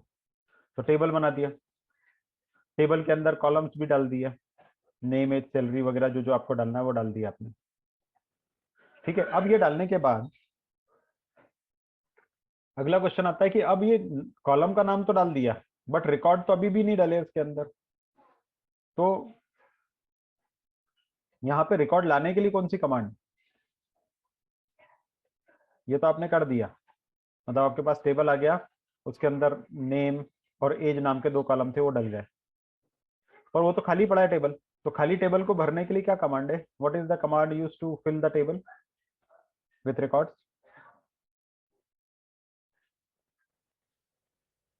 बताओ जल्दी। इंसर्ट, इंसर्ट, तो इंसर्ट इनटू मतलब इसके अंदर हम रिकॉर्ड को इंसर्ट कर रहे हैं, किसमें कर रहे हैं? तो इनटू अ टेबल, तो इनटू और फिर उसके बाद टेबल का जो भी नाम है, तो इंसर्ट करो रिकॉर्ड, किसके अंदर इंसर्ट करो? तो इंसर्ट इनटू, एंड देन उसके बाद टेबल का नाम। अब अकेला टेबल का नाम लिखोगे तो पहचान नहीं पाता सिस्टम, इसके साथ में आपको डेटाबेस का नाम भी देना पड़ेगा। तो मे बी डेटाबेस का नाम है आपका न्यू, तो न्यू डेटाबेस का नाम है, डॉट टेबल का नाम। तो इंसर्ट करो, किसमें करो? इस टेबल में करो, क्या करो और किस में करो, दोनों चीजें, कि भाई इंसर्ट तो करो, क्या इंसर्ट करो और किसके अंदर करो और क्या वैल्यू इंसर्ट करो। तो किसके अंदर इंसर्ट करनी वैल्यू, तो फिर यहाँ पे टेबल के बाद आपको दिखाना पड़ेगा किसमें इंसर्ट कर रहे हैं। तो नेम नाम के कॉलम में और एज नाम के कॉलम में, तो नेम एंड देन एज, ठीक है भाई। पर इंसर्ट करना नेम और एज में, क्या इंसर्ट करना? तो वैल्यूज इंसर्ट करना है। तो वैल्यूज तो बताओ कि क्या वैल्यू है, तो वैल्यूज, और वैल्यूज में नेम की वैल्यू क्या है? तो नेम की वैल्यू में भी हो सकती है एबीसी, और एज की वैल्यू कुछ भी है। एज कितनी होगी एबीसी की? तो एज लेट्स से 20 ईयर, तो 20 डाल दी, ठीक है। क्लियर? कोई डाउट इसमें? सिंपल है एकदम। एसक्यूएल जो है बिल्कुल ह्यूमन जैसी लैंग्वेज जो हम लोग यूज करते हैं वही यूज करता है, कुछ अलग इसमें सिंटेक्स नहीं है।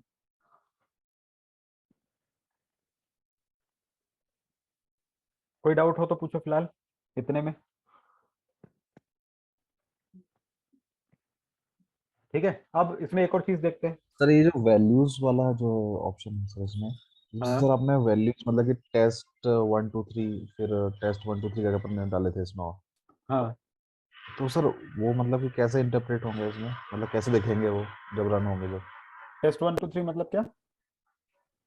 मतलब जो हमने डेटा उसमें डाला है, मतलब कि जो हमने उसमें डालना है, जैसे हम्म। टेस्ट 1 2 3 हमने डाला, तो वो कैसे मतलब कैसे दिखेगा सर, मतलब कि आफ्टर रन होने के बाद। हाँ, तो फिर से सिलेक्ट कमांड चला दो ना, कि वो रन, वो उसमें गया है नहीं गया ये पता करना है ना भाई। आपने ये यस सर वैल्यू यस डाली, सर। अब ये गई कि नहीं गई आपको पता करना, तो कैसे पता चलेगा? तो किसी भी टेबल के अंदर क्या क्या रिकॉर्ड्स अवेलेबल है, अगर आपको ये देखना है तो उसके लिए तो सिलेक्ट कमांड है, select and then star from, और उसके बाद टेबल नेम। और अकेला टेबल नेम डालोगे तो काम नहीं चलता, तो उसके साथ उसका डेटाबेस का नाम भी डाल दो, कि इस डेटाबेस में से ये टेबल निकाल के लाओ, उसको सिलेक्ट कर दो, खत्म। Okay sir. और ये स्टार का मतलब होता है इसके अंदर के सारे रिकॉर्ड, हमको सारे नहीं देखना है, सभी नहीं देखना है, तो उसमें से कॉलम का नाम डाल दो जो भी है, कॉलम 1 कॉलम 2। ठीक है, और कोई क्वेश्चन?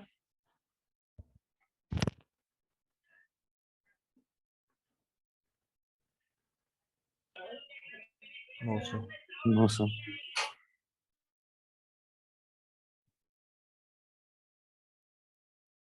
ठीक है, चलो तो अब आगे बढ़ते हैं। अब ये सब करने के बाद अगला काम हमको क्या करना है? अगला काम हमको करना है, हमको अगली चीज देखनी है कि ये वेरकर क्या होता है। अब क्या होता है ना, एक प्रॉब्लम कि जैसे जब आप टेबल बनाते हो तो टेबल बनाने में आपने ले लिया नेम। अब नेम लिया तो नेम की आपको साइज बतानी पड़ती है कि नेम कितना कैरेक्टर का। कोई भी टेबल बनाते हो तो जैसे हमने बनाया क्रिएट टेबल, तो क्रिएट टेबल करते टाइम पे person ID, last name, first name, तो ये जो फर्स्ट नेम है या लास्ट नेम है तो इसका साइज आपको बताना पड़ेगा कि भाई नेम जो रहेगा वो कैरेक्टर टाइप का रहेगा, और कैरेक्टर टाइप में कितना लंबा रहने वाला है नेम, ये आपको पहले से बताना पड़ता है। तो आप सोचोगे यार नाम कितना लंबा रखूं मैं, मे बी 50 कैरेक्टर का मैंने नाम रख दिया। अब 50 कैरेक्टर का आपने नाम लिखा तो ऑफकोर्स सभी का नाम 50 कैरेक्टर में, नॉर्मली 50 कैरेक्टर में नाम खत्म हो जाता है।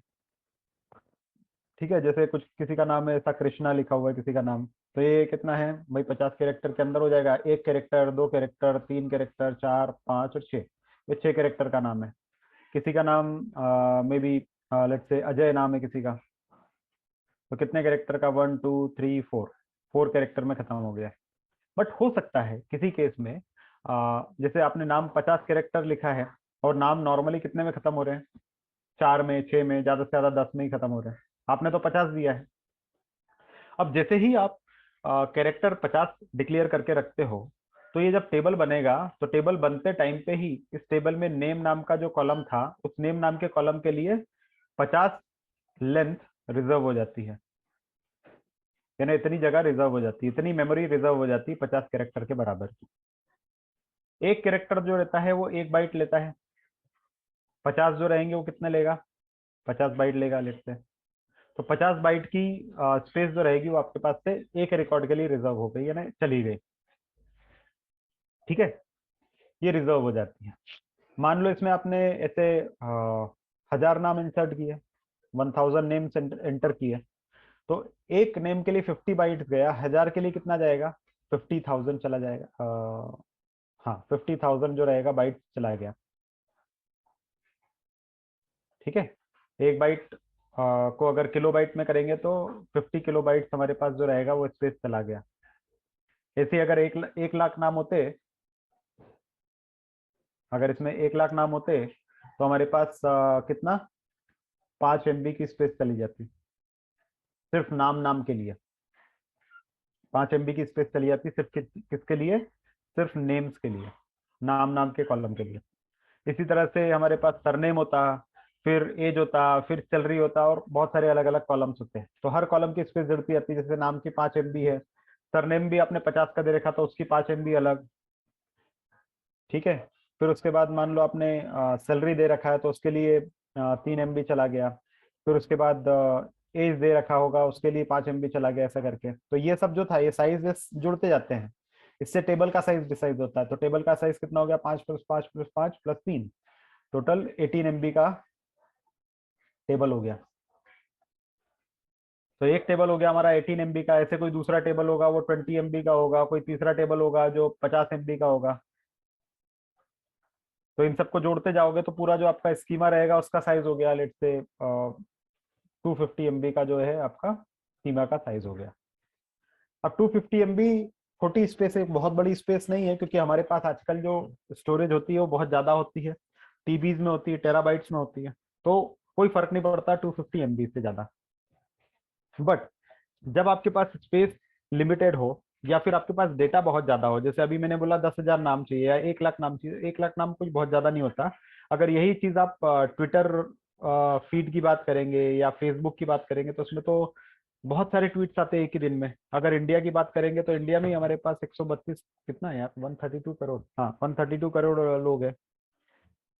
ठीक है, अब ये जो 132 करोड़ लोग हैं उन सबके प्रोफाइल्स बने होंगे, मतलब 132 करोड़ में से लेट से अगर हाँ 50 करोड़ लोग भी फेसबुक के ऊपर है तो 50 करोड़ लोगों की प्रोफाइल होगी, प्रोफाइल में सबके नाम होंगे, एज होगी, फिर उसके क्या लाइकिंग है क्या डिसलाइकिंग है, 50 चीजें होगी। और वो दिन में अगर मान लो 10-10 ट्वीट भी करते हैं तो आप समझ लो कि डेटा का साइज क्या होता होगा यहाँ पे।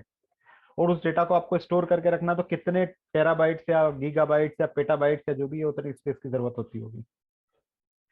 अगर आप सर्च करके भी देखोगे कि एक दिन में फेसबुक कितना डेटा जनरेट करता है, लिखो यहाँ पे data generated by Facebook daily. तो ये इतना डेटा फेसबुक एक दिन में जनरेट करता है, 4 पेटाबाइट। ठीक है, that's a million of gigabytes. Million मतलब 10 लाख का 1 मिलियन होता है, ऐसे मिलियंस है। तो इतने मिलियंस जीबी का डेटा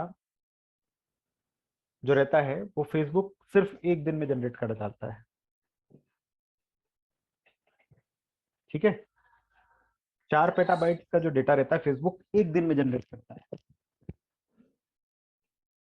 तो क्या आपका जो डेटा रहता है वो सिर्फ एक ही दिन का है क्या आपके प्रोफाइल पे?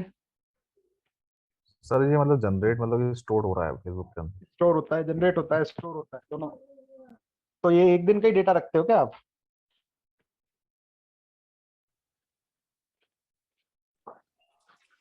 तो डेटा बैकअप्स होते होंगे इसमें? हाँ बैकअप वगैरह होते होंगे, बट कितना बैकअप रखोगे भाई?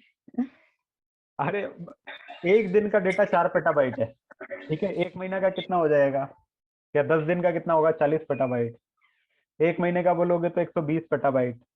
एक साल का बोलोगे तो 365 इंटू 4, मतलब लगभग 1200-1500 पेटाबाइट के आसपास में। एक साल का बोलोगे तो फिर उसको मल्टीप्लाई कर दो, मतलब लगभग 200-300 पेटाबाइट के आसपास में।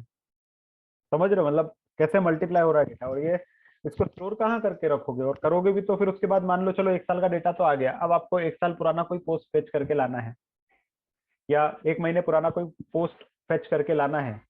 तो आपने तो बोल दिया कि भाई मेरे को मैंने एक महीने पहले मैंने क्या डाला था मेरे को देखना है, वो हिस्ट्री वगैरह होती है आपके फेसबुक प्रोफाइल में, देखना तो हिस्ट्री वगैरह भी होती है, तो वो हिस्ट्री से आप ढूंढ के लाने की कोशिश कर रहे हो। तो आप तो ढूंढ के लाने की कोशिश कर रहे हो, होता क्या है कि जैसे ही आप जाते हो तो आपको इमीडिएटली मिल भी जाता है वो, या फिर विद इन अ सेकेंड मिल भी जाता है वो। तो फेसबुक ने क्या किया, मे बी 120 पेटाबाइट या 200 पेटाबाइट का जो डेटा था, उस 200 पेटाबाइट के डेटा में से आपका उस दिन का उस टाइम का एक स्पेसिफिक पोस्ट जो कि मे बी 2-4 केबी का होगा, उसको खोज के लाना, निकाल के लाना। समझ रहे हो मतलब कितना बड़ा सर्चिंग प्रोसेस होता होगा पीछे, कितना सर्च मैकेनिज्म लगा होगा पीछे, कितना स्मार्ट सिस्टम बना होगा वो।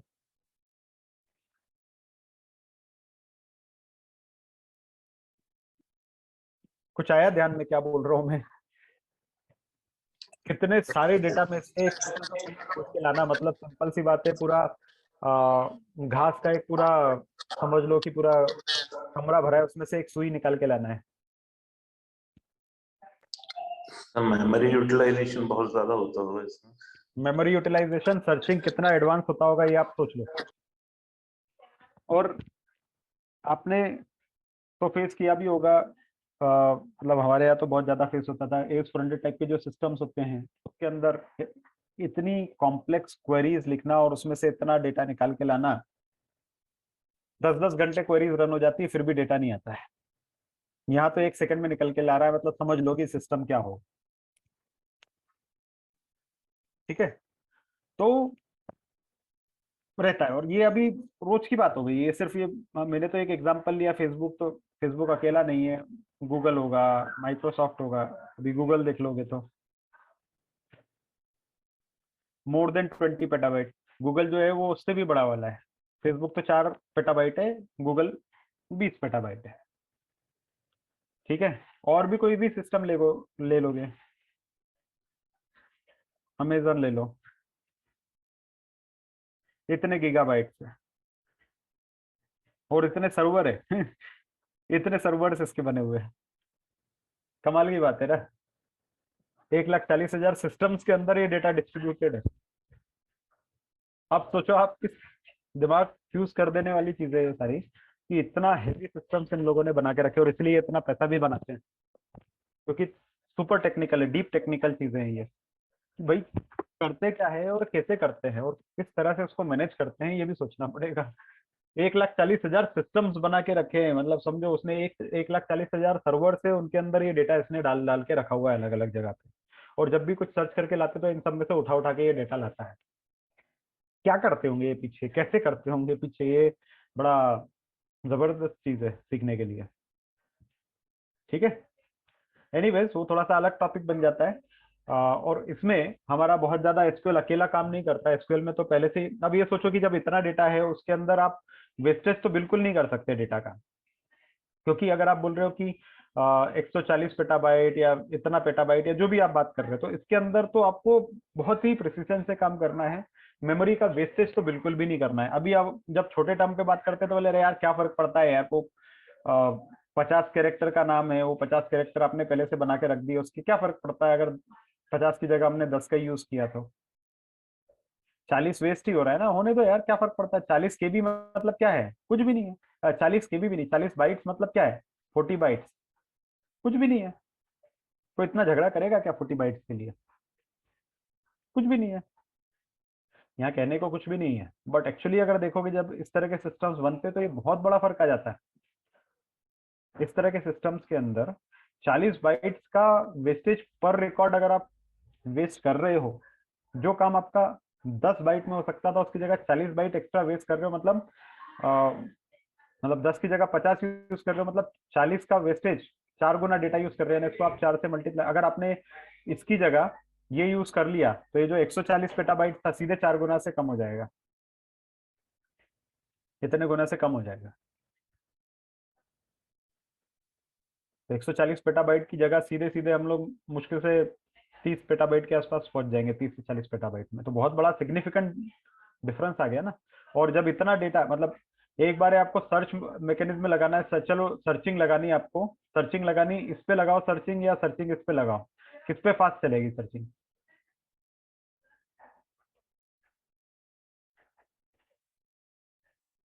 किस पे तेजी से सर्चिंग होगी।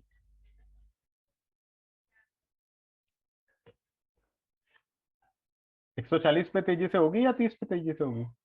ऑफ कोर्स है, 30 पे बहुत जल्दी से सर्च होके आएगा ना, क्योंकि डेटा कम है। तो क्या होता है ना कि जब हम देखते हैं तो हम इंडिविजुअल सिस्टम के प्रोस्पेक्टिव से देखते हैं, बट उसको जब हायर लेवल पे देखोगे ना तो बहुत बड़े बड़े फर्क आ जाते हैं। छोटा सा चेंज भी बहुत बड़ा डिफरेंस ला देता है, और वो मिलियंस ऑफ डॉलर्स के अंदर फर्क डाल देता है। अब ये अगर इसी के बोलोगे तो ये जो चीज है, इतना स्टोरेज आपको स्टोर करना है, तो या तो आप सर्वर्स पे रखोगे या क्लाउड पे रखोगे। और क्लाउड जो रहता है पर जीबी जो रहता है कॉस्टिंग करता है। 1 जीबी के लिए लेट से इसने $1 लगाया पर मंथ, 1 जीबी के लिए $1 पर मंथ लगाया है। आपने तो 140 पेटाबाइट से, जो मैं इमेजिन भी नहीं कर सकता कितना होगा, बट मे भी मोटा मोटा इसका जो है 140 पेटाबाइट का जो कॉस्ट होएगा वो समझ लो कम से कम मे बी मोटा मोटा $50,000 ले लिया, तो $50,000 पर मंथ का चार्ज लग रहा है इसका, सिर्फ स्टोरेज का, बाकी सब तो है ही नहीं। उसको आपने 30 में कर दिया, 30 में कर दिया, यानी सीधे इसको आपने 5 गुना कम कर दिया। 5 गुना कम कर दिया मतलब जो $50,000 पर मंथ जा रहा था उसको आपने $10,000 पर मंथ कर दिया।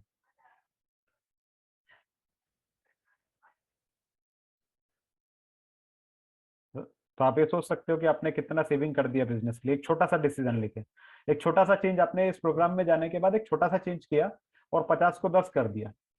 एक line of, 1 line of code है, बट उस 1 लाइन ऑफ कोड का सीधे बिजनेस को फायदा क्या हुआ ये देखो, सीधे इतना बड़ा डिफरेंस। ये तो 1 महीने का हो गया, उसको 12 से गुना कर दो सीधे, कॉस्टिंग में कितना बड़ा फर्क आ गया, छोटी सी लाइन का चेंज। इसलिए अच्छे प्रोग्रामर और ग्रेट प्रोग्रामर में बहुत बड़ा डिफरेंस है। और इसीलिए आप देखोगे तो जो बड़ी बड़ी कंपनीज होती है, फैंग वगैरह जो रहती है, फेसबुक वगैरह जो रहती है, वो बेस्ट प्रोग्रामर्स को हायर करती है, और उसको फिर पैकेज देने में भी उसको फर्क नहीं पड़ता। उसको पता है कि पैकेज जो है, अगर नॉर्मल प्रोग्रामर जो है वो 3 लाख पर एनम में मेरे को मिलने वाला है, और अच्छा प्रोग्रामर आईआईटी वाला जो है अगर वो मुझे 20 लाख पर मंथ में भी पर ईयर में भी मिलता है, तो मुझे ये ज्यादा फायदा देगा इसकी जगह पे। क्यों? क्योंकि ये जो प्रोग्रामिंग करेगा वर्सेस ये जो प्रोग्रामिंग करेगा उसमें ये डिफरेंस आएगा। इससे करवाऊंगा मैं प्रोग्रामिंग तो हो सकता है वो इस तरह का प्रोग्राम बना के देगा, इस तरह का कोड बना के देगा जो कि ये मेरे को लॉस देगा। जबकि अगर इसको मेरे को 20 लाख देना भी नहीं परेशान करेगा, क्योंकि ये यहाँ पे मुझे सेव करके देगा। इसलिए ये लोग ज्यादा पैसा देते हैं, समझे? तो ये चीजें बहुत इंपॉर्टेंट हो जाती है। ये डिफरेंस है एक अच्छा प्रोग्रामर और एक ग्रेट प्रोग्रामर के बीच में। ठीक है, चलो आगे बढ़ते हैं फिर। तो वेरकेर क्या काम आता है? तो वेरकेर किस लिए काम आता है ना, कि जैसे आपने नेम अब जो बताया मैंने उसमें आपने कैरेक्टर डाल दिया 50 का। अभी डिसाइड ही नहीं कर पा रहे हम लोग कि 50 लेंथ का नेम लें या फिर 10 का लें। समझ ही नहीं आया मेरे को तो 50 का लें या 10 का लें, कैसे समझेगा?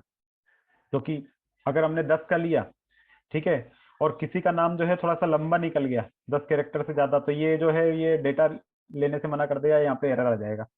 और अगर आपने 50 का लिया तो आप मेमोरी का वेस्टेज कर रहे हैं, मतलब आप दोनों के बीच में कहीं पे हैं। ज्यादा आ गया तो यहाँ प्रोग्राम में एरर आ जाएगा, और अगर ज्यादा नहीं आया तो यहाँ पे आप बहुत ज्यादा वेस्टेज कर रहे हैं हर जगह पे। तो फिर आपको कुछ तो भी बैलेंस ट्रैक करना पड़ेगा, और वो बैलेंसिंग जो रहती है वो होती है किससे? वेरकेर से। तो वेरकेर क्या होता है? ये बताता है आपको वेरिएबल कैरेक्टर। मतलब हमने बोला है 255 का मतलब कि हमने बोला कि नेम जो रहेगा मैक्सिमम 255 का होने वाला है, बट वो वेरिएबल है। वेरिएबल मतलब क्या कि भाई जितनी मैक्सिमम जरूरत रहेगी आप उतना ही लो, यानी आपका पूरे टेबल के अंदर मैक्सिमम नेम जो रहेगा वो लेट्स से 25 कैरेक्टर का होता है, तो वो 25 कैरेक्टर ही सबके लिए रिजर्व करके रखेगा, जब तक कि कोई 30 कैरेक्टर वाला नहीं आ जाता। जब 30 कैरेक्टर का आएगा तो फिर वो 30 कैरेक्टर लेना शुरू कर देगा। तो वेरकेर का मतलब क्या है? Variable character. मतलब जैसे जैसे जरूरत पड़ती जा रही है लेंथ को बढ़ाते जाओ अपने हिसाब से। आपको 25 का चाहिए 25 का लो, जब आपको 30 की जरूरत है 30 का लो। पहले से ही सबको 255 मत दे दो ऐसा। अगर आपको 255 की जरूरत होगी 255 तक मैं दे दूंगा, कोई दिक्कत नहीं है, बट अगर जरूरत रहेगी तो ही मिलेगा, नहीं जरूरत रहेगी तो नहीं मिलेगा। तो उससे वेस्टेज भी नहीं होगा और एरर आने का चांस भी नहीं होगा। That is what is varchar. समझ गए? कोई डाउट है इसमें?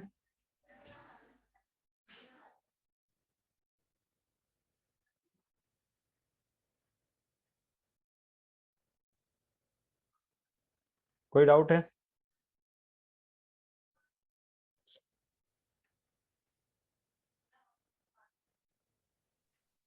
No sir. सर मतलब मेमोरी का मीनिंग मतलब सर्वर को पता लगता है ये एक्चुअली मीनिंग क्या है। हार्ड ड्राइव में तो पता ही नहीं लगता है केबी का और 55 का। करेक्ट।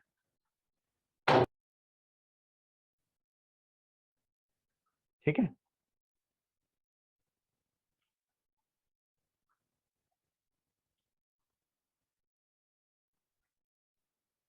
कोई डाउट? No sir.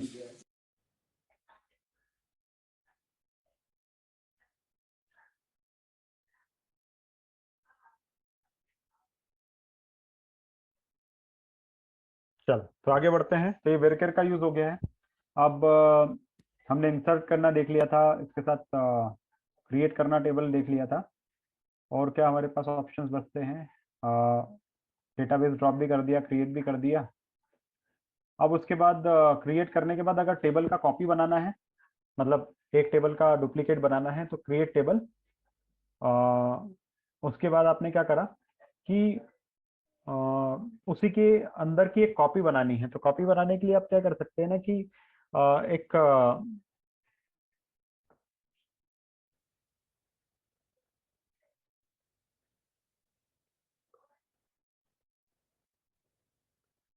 जो आपने क्रिएट किया है टेबल को, क्रिएट करने के बाद उसके अंदर कॉपी बनाना है, तो एस के साथ में आप एक सिलेक्ट क्वेरी चला सकते हैं जिसको बोलते हैं नेस्टेड सिलेक्ट क्वेरी। उसको अभी मैं थोड़ा बाद में बताऊंगा आपको, क्योंकि वो नेस्टेड हो जाएगा।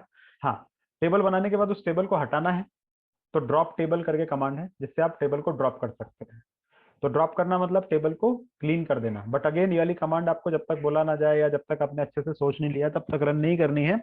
रीजन ये कि ये जाएगा तो डेटाबेस के अंदर का जाएगा। तो ड्रॉप स्कीमा भी हमने देखा था, ड्रॉप डेटाबेस और ड्रॉप टेबल भी देखा, दोनों एक ही तरह के हैं। अब अल्टर टेबल मतलब क्या हो गया? तो अल्टर टेबल मतलब कि भाई आपने एक टेबल बना लिया, उस टेबल में नेम भी आ गया और सैलरी भी आ गई, ठीक है, एम्प्लॉयज की। बट आपको बनाने के बाद में याद आया, अरे यार नेम और सैलरी तो ठीक है, पर अगर इसमें फोन नंबर भी अगर इन्फॉर्मेशन होती तो ज्यादा यूजफुल होता था। तो ये हमारे पास बाद में बिजनेस से आया कि भाई नेम और सैलरी तो आपने डाल दी टेबल में, बट फोन नंबर डालना भूल गए, ये भी डाल दो। अब एक बार टेबल बन गया तो उसके अंदर अगर आपको कोई कॉलम वगैरह एक्स्ट्रा जोड़ना है तो जोड़ने के लिए जो कमांड यूज होती है वो यूज होती है अल्टर टेबल। तो अल्टर टेबल, और अल्टर टेबल के साथ में आपको क्या करना है, तो उसके अंदर आपको ऐड करना है फोन नंबर। तो ऐड कमांड होती है जिससे आपको कॉलम ऐड हो जाता है अल्टर टेबल में। तो ऐड कमांड के थ्रू आप देखोगे तो फोन नंबर ऐड हो जाएगा, ऐड और देन उसके बाद फोन नंबर। ठीक है, ये अल्टर टेबल का काम होता है कि अगर आपको टेबल के अंदर एक्स्ट्रा कॉलम वगैरह जोड़ने रहता है तो अल्टर टेबल का यूज किया जाता है। ड्रॉप करने हैं, डिलीट करने तो भी हो जाता है। ठीक है सर किसी एग्जिस्टिंग कॉलम का हमें लेंथ बढ़ाना है तो वो भी ऐड करके होगा ऐड करके नहीं हो जाएगा, वो चेंज में आ जाएगा। अल्टर टेबल करो, इसको भी खा देना, ये गिलाई को मिट्टी है कि ये भी खा, तो ये दोनों रख देता हूँ। ये वाला छोटा वाला भी रख दीजिए, दो बार टेबल खाना है, खत्म हो जाएगा। दो बार नहीं खत्म, ये रन करो खत्म होएगा तब अपन देंगे। तो आपको इसके अंदर के सारे स्टेटमेंट्स मिल जाएंगे क्या क्या हो सकते हैं। ठीक है, तो अल्टर टेबल ये रहा आपका, ऐड करना है कॉलम तो ऐड कर दो, ये ऐड से आ जाएगा। ईमेल ऐड करना है या कॉलम ऐड करना तो कोई कॉलम हटाना है तो ड्रॉप कॉलम हो जाता है, ये ड्रॉप कॉलम से हो जाएगा। ठीक है, तो ये ड्रॉप हो जाएगा अल्टर टेबल में। फिर कॉलम को चेंज करना है तो अल्टर कॉलम आता है, तो वो यूज कर सकते हो आप। ओके सर, ओके सर, भूल गया था मैं। नहीं कोई बात नहीं है, वो जरूरी है। तो अल्टर भी आता है, मॉडिफाई। आप इसके अंदर ये देखना, ये जरूरी चीज है जो मैं आपको पहले भी बताया था प्रॉब्लम, एक्चुअल इम्प्लीमेंटेशन अलग अलग जगह पे अलग अलग है। एक मिनट सर है, हाँ। तो एसक्यूएल का इम्प्लीमेंटेशन हर अलग अलग सर्वर्स के लिए अलग अलग है, और कमांड्स भी थोड़ी बहुत चेंज होती है जो मैं पहले आपको बताया था। तो अगर आप एसक्यूएल सर्वर या एमएस एक्सेस पे चलाओगे एसक्यूएल तो ये वाला कमांड चलेगा। बट अगर आप माई एसक्यूएल में चलाओगे तो मॉडिफाई कॉलम आता है। ठीक है, ओरेकल या माई एसक्यूएल में चलाओगे तो ये कमांड चलेगा आपके ऊपर। मतलब ये वाला कमांड जो है ये अभी नहीं चलेगा अगर मैं चलाऊंगा तो। क्यों? क्योंकि ये सिर्फ एमएस एक्सेस पे या एसक्यूएल सर्वर पे चलता है और ये माई एसक्यूएल पे चलता है। तो ये अलग अलग कमांड एक ही है, थोड़ा सा वेरिएशन आता है सर्वर के हिसाब से। तो इस तरह से अल्टर टेबल का आप यूज कर सकते हैं। उसके बाद आपके पास और क्या रहेगा, तो और अगर बात करेंगे, इंसर्ट मैंने आपको बता ही दिया है वैल्यूज के साथ में।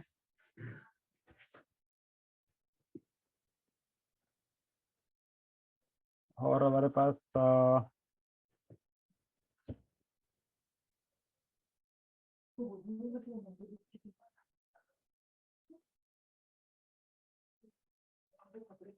अब उसके बाद अगला हमारे पास क्या आएगा, यहाँ एक और चीज है जो इंसर्ट इनटू हम लोगों ने देखा था। तो उस इंसर्ट इनटू में हम लोगों ने देखा था कि इंसर्ट करो किसमें, एक टेबल में। टेबल में इंसर्ट करोगे, बट किसमें, टेबल के क्या चीज में इंसर्ट करोगे, तो टेबल के कॉलम्स में इंसर्ट करोगे। तो यहाँ पे हम लोग कॉलम नेम मेंशन करते थे, जैसे इंसर्ट इनटू और देन उसके बाद कॉलम नेम मेंशन करते थे आप लोग। बट अगर आप कॉलम नेम यहाँ पे मेंशन नहीं करते हैं, तो कॉलम नेम मेंशन नहीं करते हो मतलब बाय डिफॉल्ट वो सिस्टम समझ लेता है कि आप सारे कॉलम में ही वैल्यू डालने वाले हो, और सारे कॉलम में वैल्यू डालने वाले तो वैल्यूज में आपको सभी कॉलम्स की वैल्यू फिर देनी रहेगी। नहीं दोगे तो फिर उसके अंदर डिफॉल्ट वैल्यूज वो ले लेगा। ठीक है, तो अगर आपने यहाँ पे कॉलम नेम मेंशन नहीं किया है तो वो समझेगा कि भाई तुम सब में ही वैल्यू डालने वाले हो। ठीक है, तो वो चलेगा, आप चाहो तो मेंशन करो, चाहो तो नहीं मेंशन करो। और इसके अंदर अलग चीज क्या हमारे पास क्या है, डिस्टिंक्ट। अब डिस्टिंक्ट क्या काम करता है, तो डिस्टिंक्ट एक ऐसा कीवर्ड है कि जो भी आपका टेबल रहेगा, टेबल में जो नाम रहते हैं वो रिपीटिव रहते हैं, रिपीटिंग रहते हैं। तो जो भी आपके टेबल रहेगा उसके अंदर एम्प्लॉय नेम अगर है तो हो सकता है एक ही ऑर्गेनाइजेशन में अमित जोशी नाम के दो अलग अलग लोग रहते हो, और होता भी ऐसा बड़ी ऑर्गेनाइजेशन में होता है। तो एक ही ऑर्गेनाइजेशन है बट उसमें एम्प्लॉय नेम अमित जोशी है, ऐसे 3 लोग हैं। तो फिर क्या करेंगे, जब भी आप सर्च करोगे अमित जोशी तो 3 आ जाएंगे। अब आपको क्या चाहिए, एक ही वैल्यू चाहिए उसकी, 3 बार नहीं चाहिए। तो क्या करेंगे ऐसे केसेस में, तो ऐसे केसेस में हमारे पास डिस्टिंक्ट करके एक कीवर्ड है जो कि डुप्लीकेट वैल्यूज को हटा देता है, तो डिस्टिंक्ट हटाता है। ठीक है, फिर उसके बाद हमारे पास डिस्टिंक्ट लगा दिया आपने। अगला हमारे पास और क्या चीज आएगी इसके अंदर, ये तो सिलेक्ट है और एंड और वाला है, वेयर क्लॉज है। अब वेयर क्लॉज बहुत इंपॉर्टेंट होता है। जैसे अभी हमने एक टेबल देखा था हमारा, select star from new table, उसके अंदर हमारे पास टेबल का नाम क्या था, फर्स्ट था।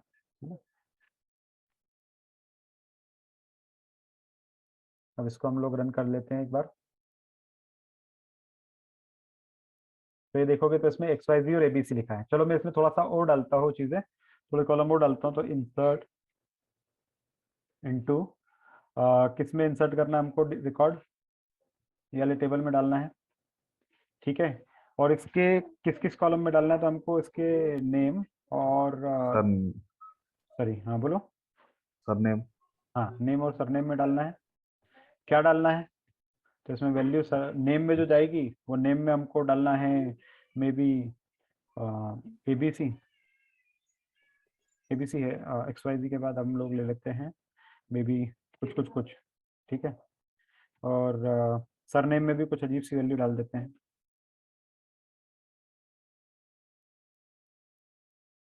ये डाल दिया आपने। ठीक है, अब इसको हम लोग क्या कर रहे हैं, रन कर रहे हैं, देखते हैं कि डेटा जाता है क्या। और राइट का साइन मतलब डेटा चला गया, चला गया। अभी देखना है कि इसके अंदर डेटा गया कि नहीं गया। फिर रन करके देखा आपने तो ये 2 वैल्यूज आ गई इसमें। ठीक है, अब ऐसे इसमें 50 वैल्यू हो सकती है अलग अलग तरह की। मैं बार बार रन करूंगा तो जैसे एक बार मैंने एक और डाल देते हैं, 1 2 रिकॉर्ड और डाल देता हूँ। जैसे ये 1 करके डाल दिया मैंने,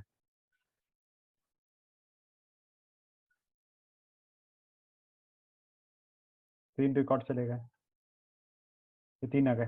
ठीक है, अब मुझे क्या करना है, यहाँ पे अगर हम देखेंगे तो मुझे क्या करना है, तो मुझे वो सारे रिकॉर्ड निकाल के लाने हैं जिसमें सरनेम FGHD हो, मतलब ये सरनेम हो, वो सारे रिकॉर्ड निकाल के लाने हैं।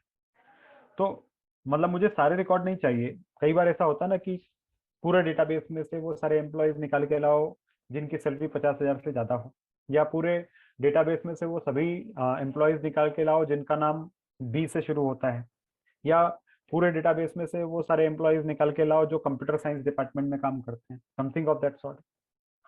तो वो सिलेक्शंस करने होते हैं आपको। तो वो सिलेक्शंस आप कैसे करते हो, मतलब फिल्टरिंग कैसे करते हो, जो एक्सेल शीट पे भी आप करते हो, एक्सेल शीट पे भी फिल्टरिंग आपने करा होगा कई बार।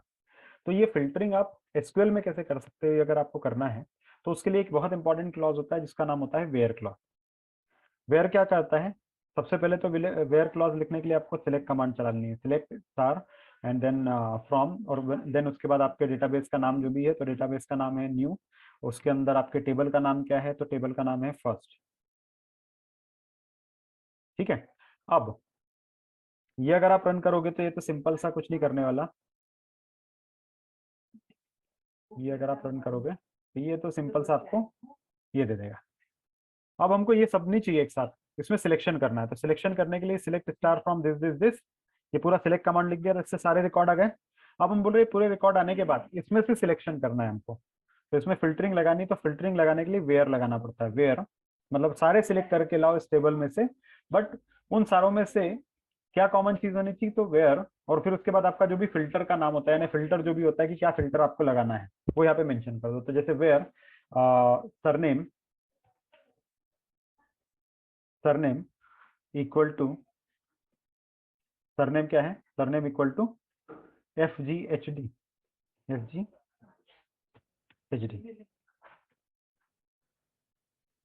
तो हमने बोला कि वो सारे जिनका सरनेम ये हो वो निकाल के ले आओ। तो जैसे ही आप रन करोगे तो ये देखो फिल्टर लग गया जिसमें सरनेम FGHD आ रहा है।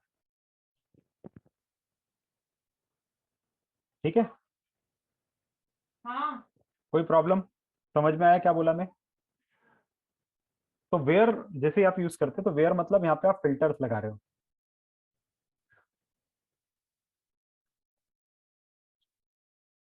ठीक है, कोई डाउट इसमें,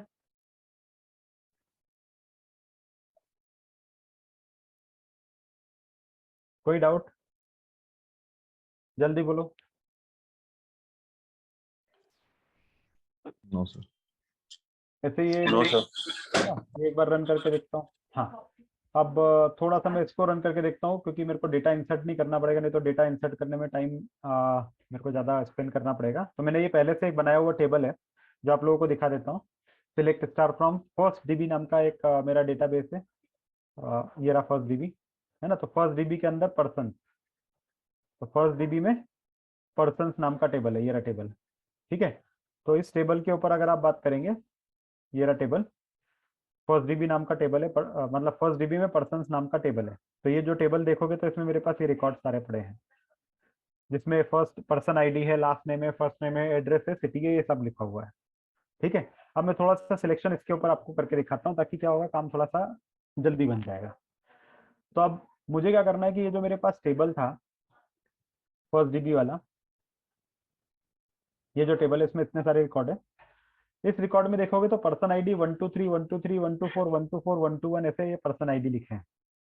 मुझे सिर्फ वही पर्सन आईडी चाहिए जो 123 से स्टार्ट, मतलब जिनका 123 होगा वैल्यू।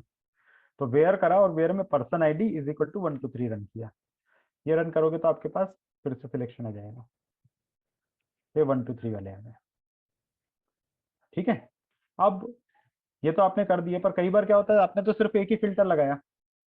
अगर मुझे एक की जगह बहुत सारे फिल्टर लगाने हैं, मतलब सपोज मुझे वो सारे लोग चाहिए जिसमें जिसमें नाम जिसमें पर्सन आईडी तो पर्सन आईडी तो 124 हो।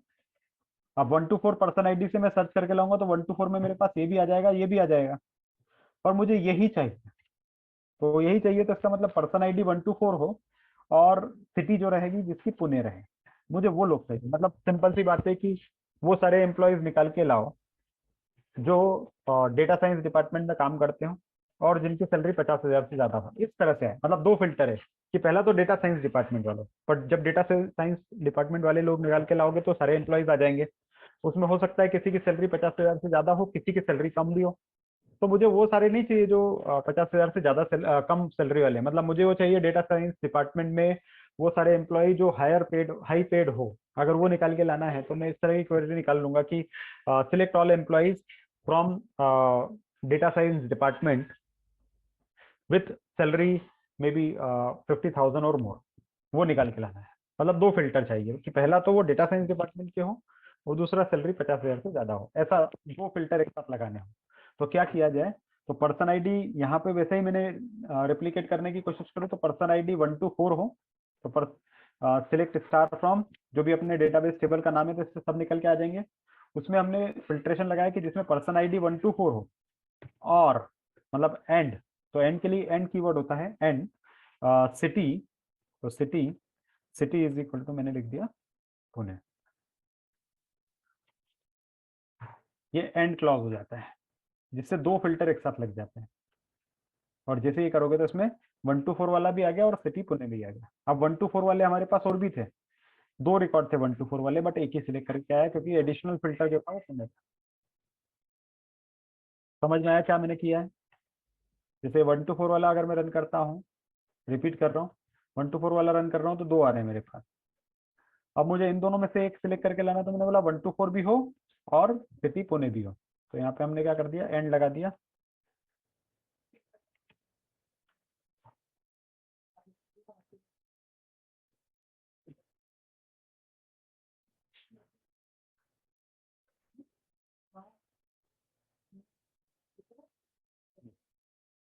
ठीक है, कोई डाउट इसमें?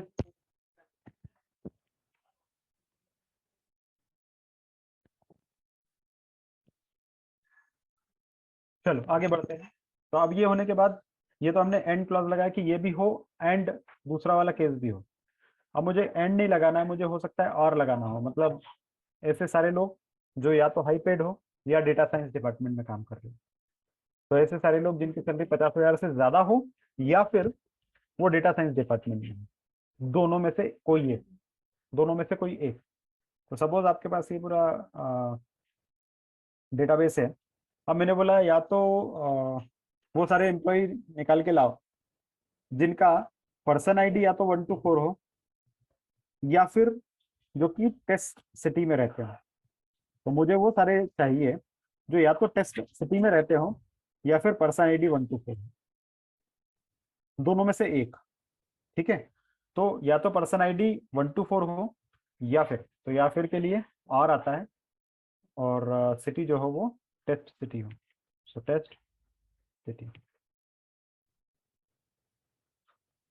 तो रन करता हूं। तो यहाँ 124 के कारण ये दोनों सिलेक्ट होके आए हैं और सिटी की जगह टेस्ट सिटी आ जाएगा। ठीक है भाई, समझ आ गया ये बेसिक एसक्यूएल ट्रेनिंग है, थोड़ा बेसिक टू इंटरमीडिएट लेवल की, बट और भी बहुत सारी जो कमांड्स है वो आप इसके अंदर रन कर करके सीख सकते हैं बहुत सारी।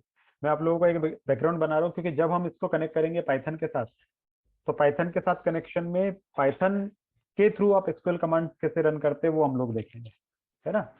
तो एंड देन उसी के बाद उसको फिर हम लोग आगे स्केल करेंगे मोंगोडीबी पे, एंड देन वही जो क्लस्टर्स रहेंगे हम लोग AWS पे क्रिएट करने की कोशिश करेंगे।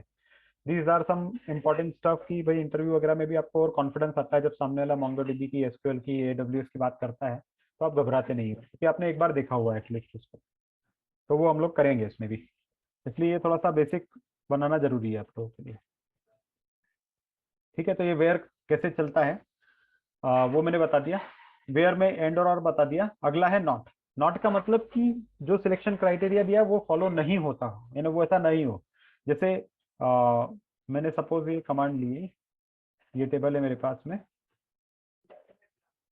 ठीक है, और इस टेबल को आप रन करो तो हमारे पास ये सब आ गया। अब इसमें देखोगे तो पर्सन आईडी हमारे पास 123 भी है, 124 भी है, 125 भी है। अब मुझे वो सारे एम्प्लॉयज निकाल के लाने हैं, वो सारे लोग निकाल के लाने हैं जिसमें पर्सन आईडी जिनका 123 ना हो, मतलब 124 हो या 125 हो चलेगा, 123 ना हो, मतलब वो सारे एम्प्लॉय निकाल के लाओ डेटाबेस में से जिनकी सैलरी 50,000 से कम ना हो। सारे एम्प्लॉय जिनकी 50,000 से ज्यादा वो निकाल के लाना। जिनकी सैलरी 50,000 से कम नहीं होंगे तो ऑफकोर्स ज्यादा ही होगी। वैसे भी सोच सकते हो, या तो ये सोचो कि वो सारे एम्प्लॉय जिनकी सैलरी 50,000 से ज्यादा हो, तो select star from table name where salary is greater than 50,000, या तो वो हो सकता है। या फिर ऐसा भी तो हो सकता है कि 50,000 से ज्यादा निकालो तो भी वही वाली बात हो जाती है, या फिर 50,000 से ज्यादा न हो वो निकालोगे, जो 50,000 से ज्यादा हो तो आ जाएगा। उसका अपोजिट अगर आपको निकालना है 50,000 से ज्यादा ना हो तो भी आपके पास नॉट क्वेरी के साथ आ जाता है। तो नॉट लगा दोगे तो आपके पास क्या आ जाएगा, ये बता देगा कि वो सारे एम्प्लॉय जिनकी सैलरी 50,000 से ज्यादा नहीं है। तो 123 124 जो है मतलब ये आपको 125 नहीं होगा वो वाले रिकॉर्ड आ जाएंगे। यानी नॉट क्वेरी क्या करता है, अपोजिट वाला काम करता है। तो इसमें वो सब एम्प्लॉयज हो जाएंगे जिनकी सैलरी 50,000 से जिनका पर्सन आईडी 125 ना हो। ठीक है, चलेगा, इसमें कोई डाउट है?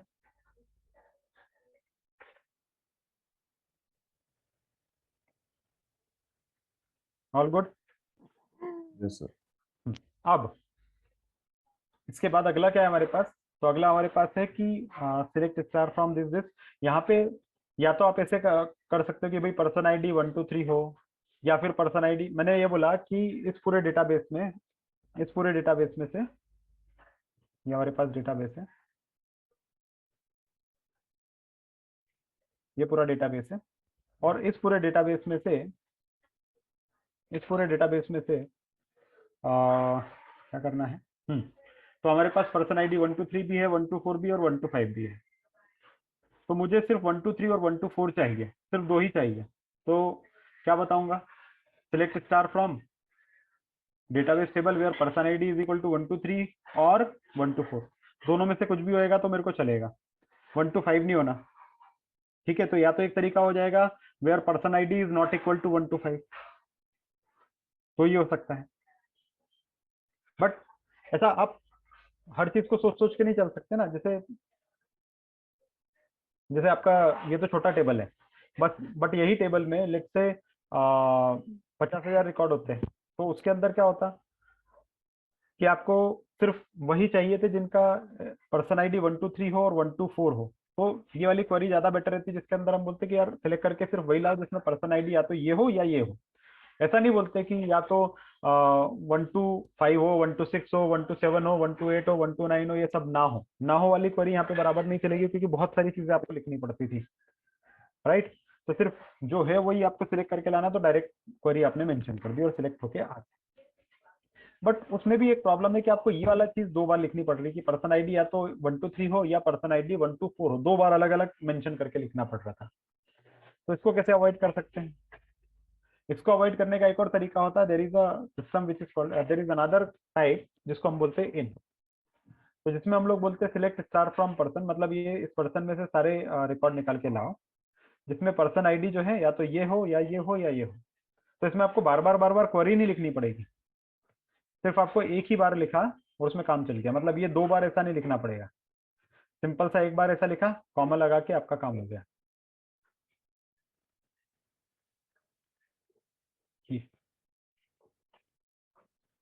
ठीक है, समझे क्या कहना चाह रहा हूँ? हो सकता है थोड़ा सा कॉम्प्लेक्स हो, एंड अगर वो थोड़ा सा भी अनक्लियर है तो पूछो मुझसे, फिर से मैं रिपीट कर दूंगा, थोड़ा मे बी दूसरे शब्दों में एक्सप्लेन कर दूंगा। इसमें और इसमें फर्क समझ में आया? दोनों में क्या अंतर है और क्यों करा हमने सेकंड वाला?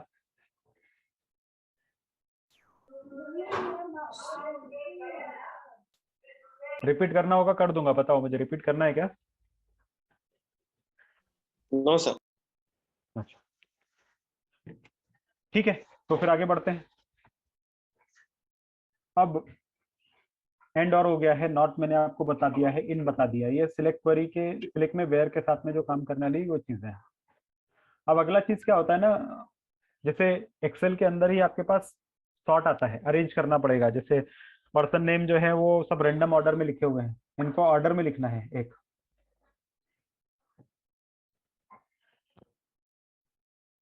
Select star from first db dot person, ये हमारे पास है, कहाँ गया भाई? पोस्ट db,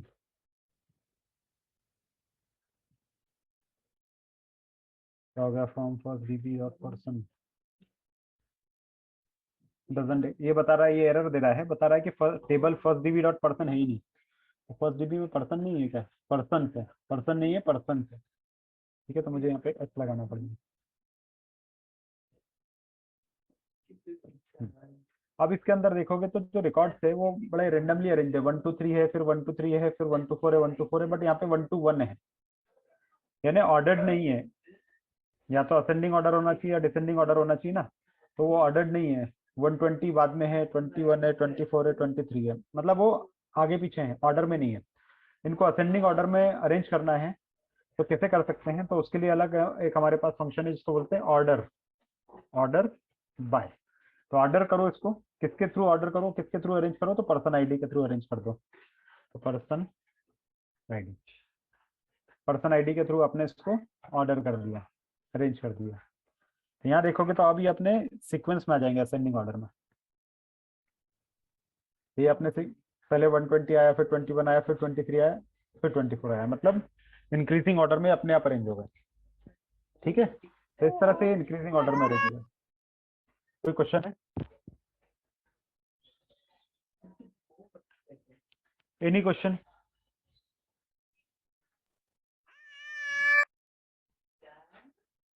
अभी बाय डिफॉल्ट जो रहता है असेंडिंग ऑर्डर में होता है, बट इसके आगे आप DESC लिख देंगे तो ये डिसेंडिंग ऑर्डर में आ जाएगा, यानी घटते क्रम में आ जाएगा, डिक्रीजिंग ऑर्डर में आ जाएगा।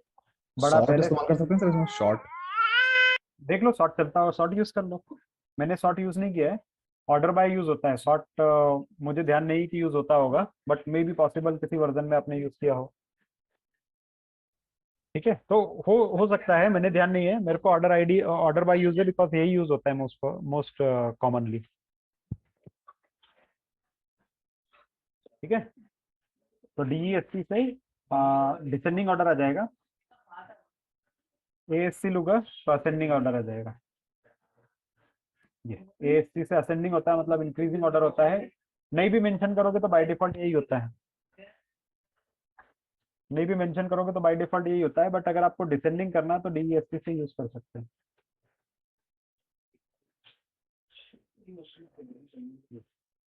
ठीक है, कोई डाउट इसमें?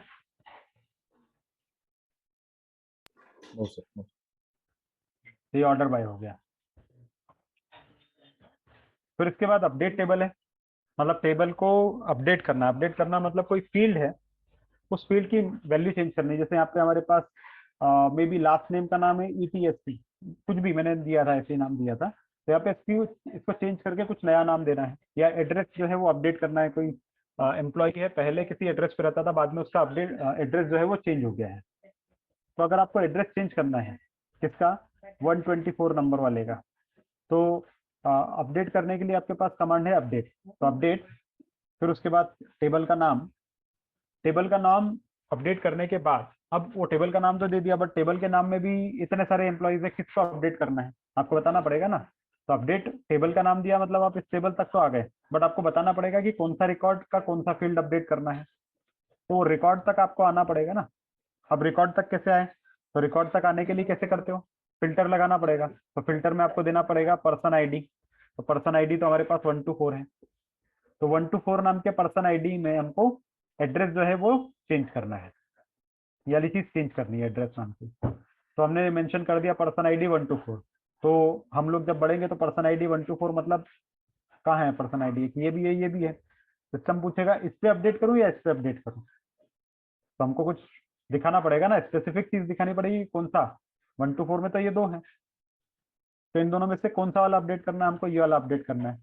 अब ये वाला जो रिकॉर्ड है, ये रिकॉर्ड इससे कैसे अलग है, तो इस रिकॉर्ड में पर्सन आईडी 1 to 4 है, इसमें भी 1 to 4 है, लास्ट नेम इसमें भी ये है, ये भी ये है, एड्रेस भी सेम है, पर सिटी इसमें पुणे है, इसमें नहीं है। तो क्यों ना हम लोग ऐसी क्वेरी लगाएं कि पर्सन आईडी 1 to 4 हो और सिटी जो है वो पुणे हो। तो पर्सन आईडी 1 to 4 और सिटी पुणे है, तो वो जब हम करेंगे तो हमारे पास ऑटोमेटिकली ये वाला रिकॉर्ड आ जाएगा। तो हम लोग जिस रिकॉर्ड को अपडेट करना चाह रहे थे उस रिकॉर्ड तक पहुंच गए, चलो ठीक है। अब रिकॉर्ड तक तो पहुंच गए कि हाँ भाई ये रिकॉर्ड हमको अपडेट करना है। अपडेट करके करना क्या है, मतलब उसमें नया एड्रेस क्या डालना है, तो वो बताना पड़ेगा ना हमको। तो हमने क्या बोला कि सिलेक्ट अपडेट करो, क्या अपडेट करो, अपडेट करने के लिए हमने बता दिया कि भाई ये पर्सन आईडी और ये सिटी है, उसको अपडेट करना है।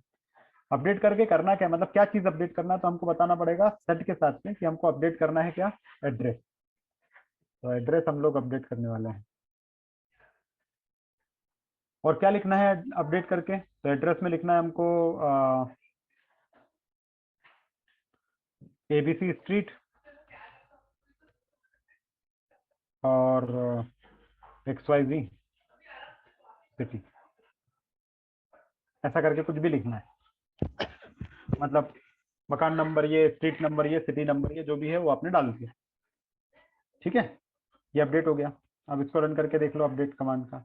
ये भी ध्यान से रखना क्योंकि फिर उसमें पुराना रिकॉर्ड जो भी रहता है वो चला जाता है। तो जब आप इसको रन करोगे तो ये राइट का साइन आ गया, मतलब रन हो गया है। देखो क्या सही में रन हो गया है क्या।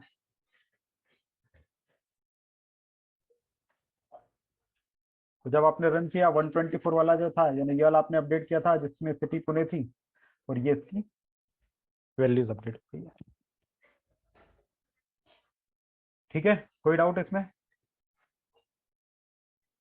No sir. ऑलराइट, तो ये हम लोगों ने अपडेट कमांड भी चला दी। इसमें कुछ और छोटी मोटी कमांड्स हैं SQL की जो मैं कवर करूंगा, कंटेनर कमांड।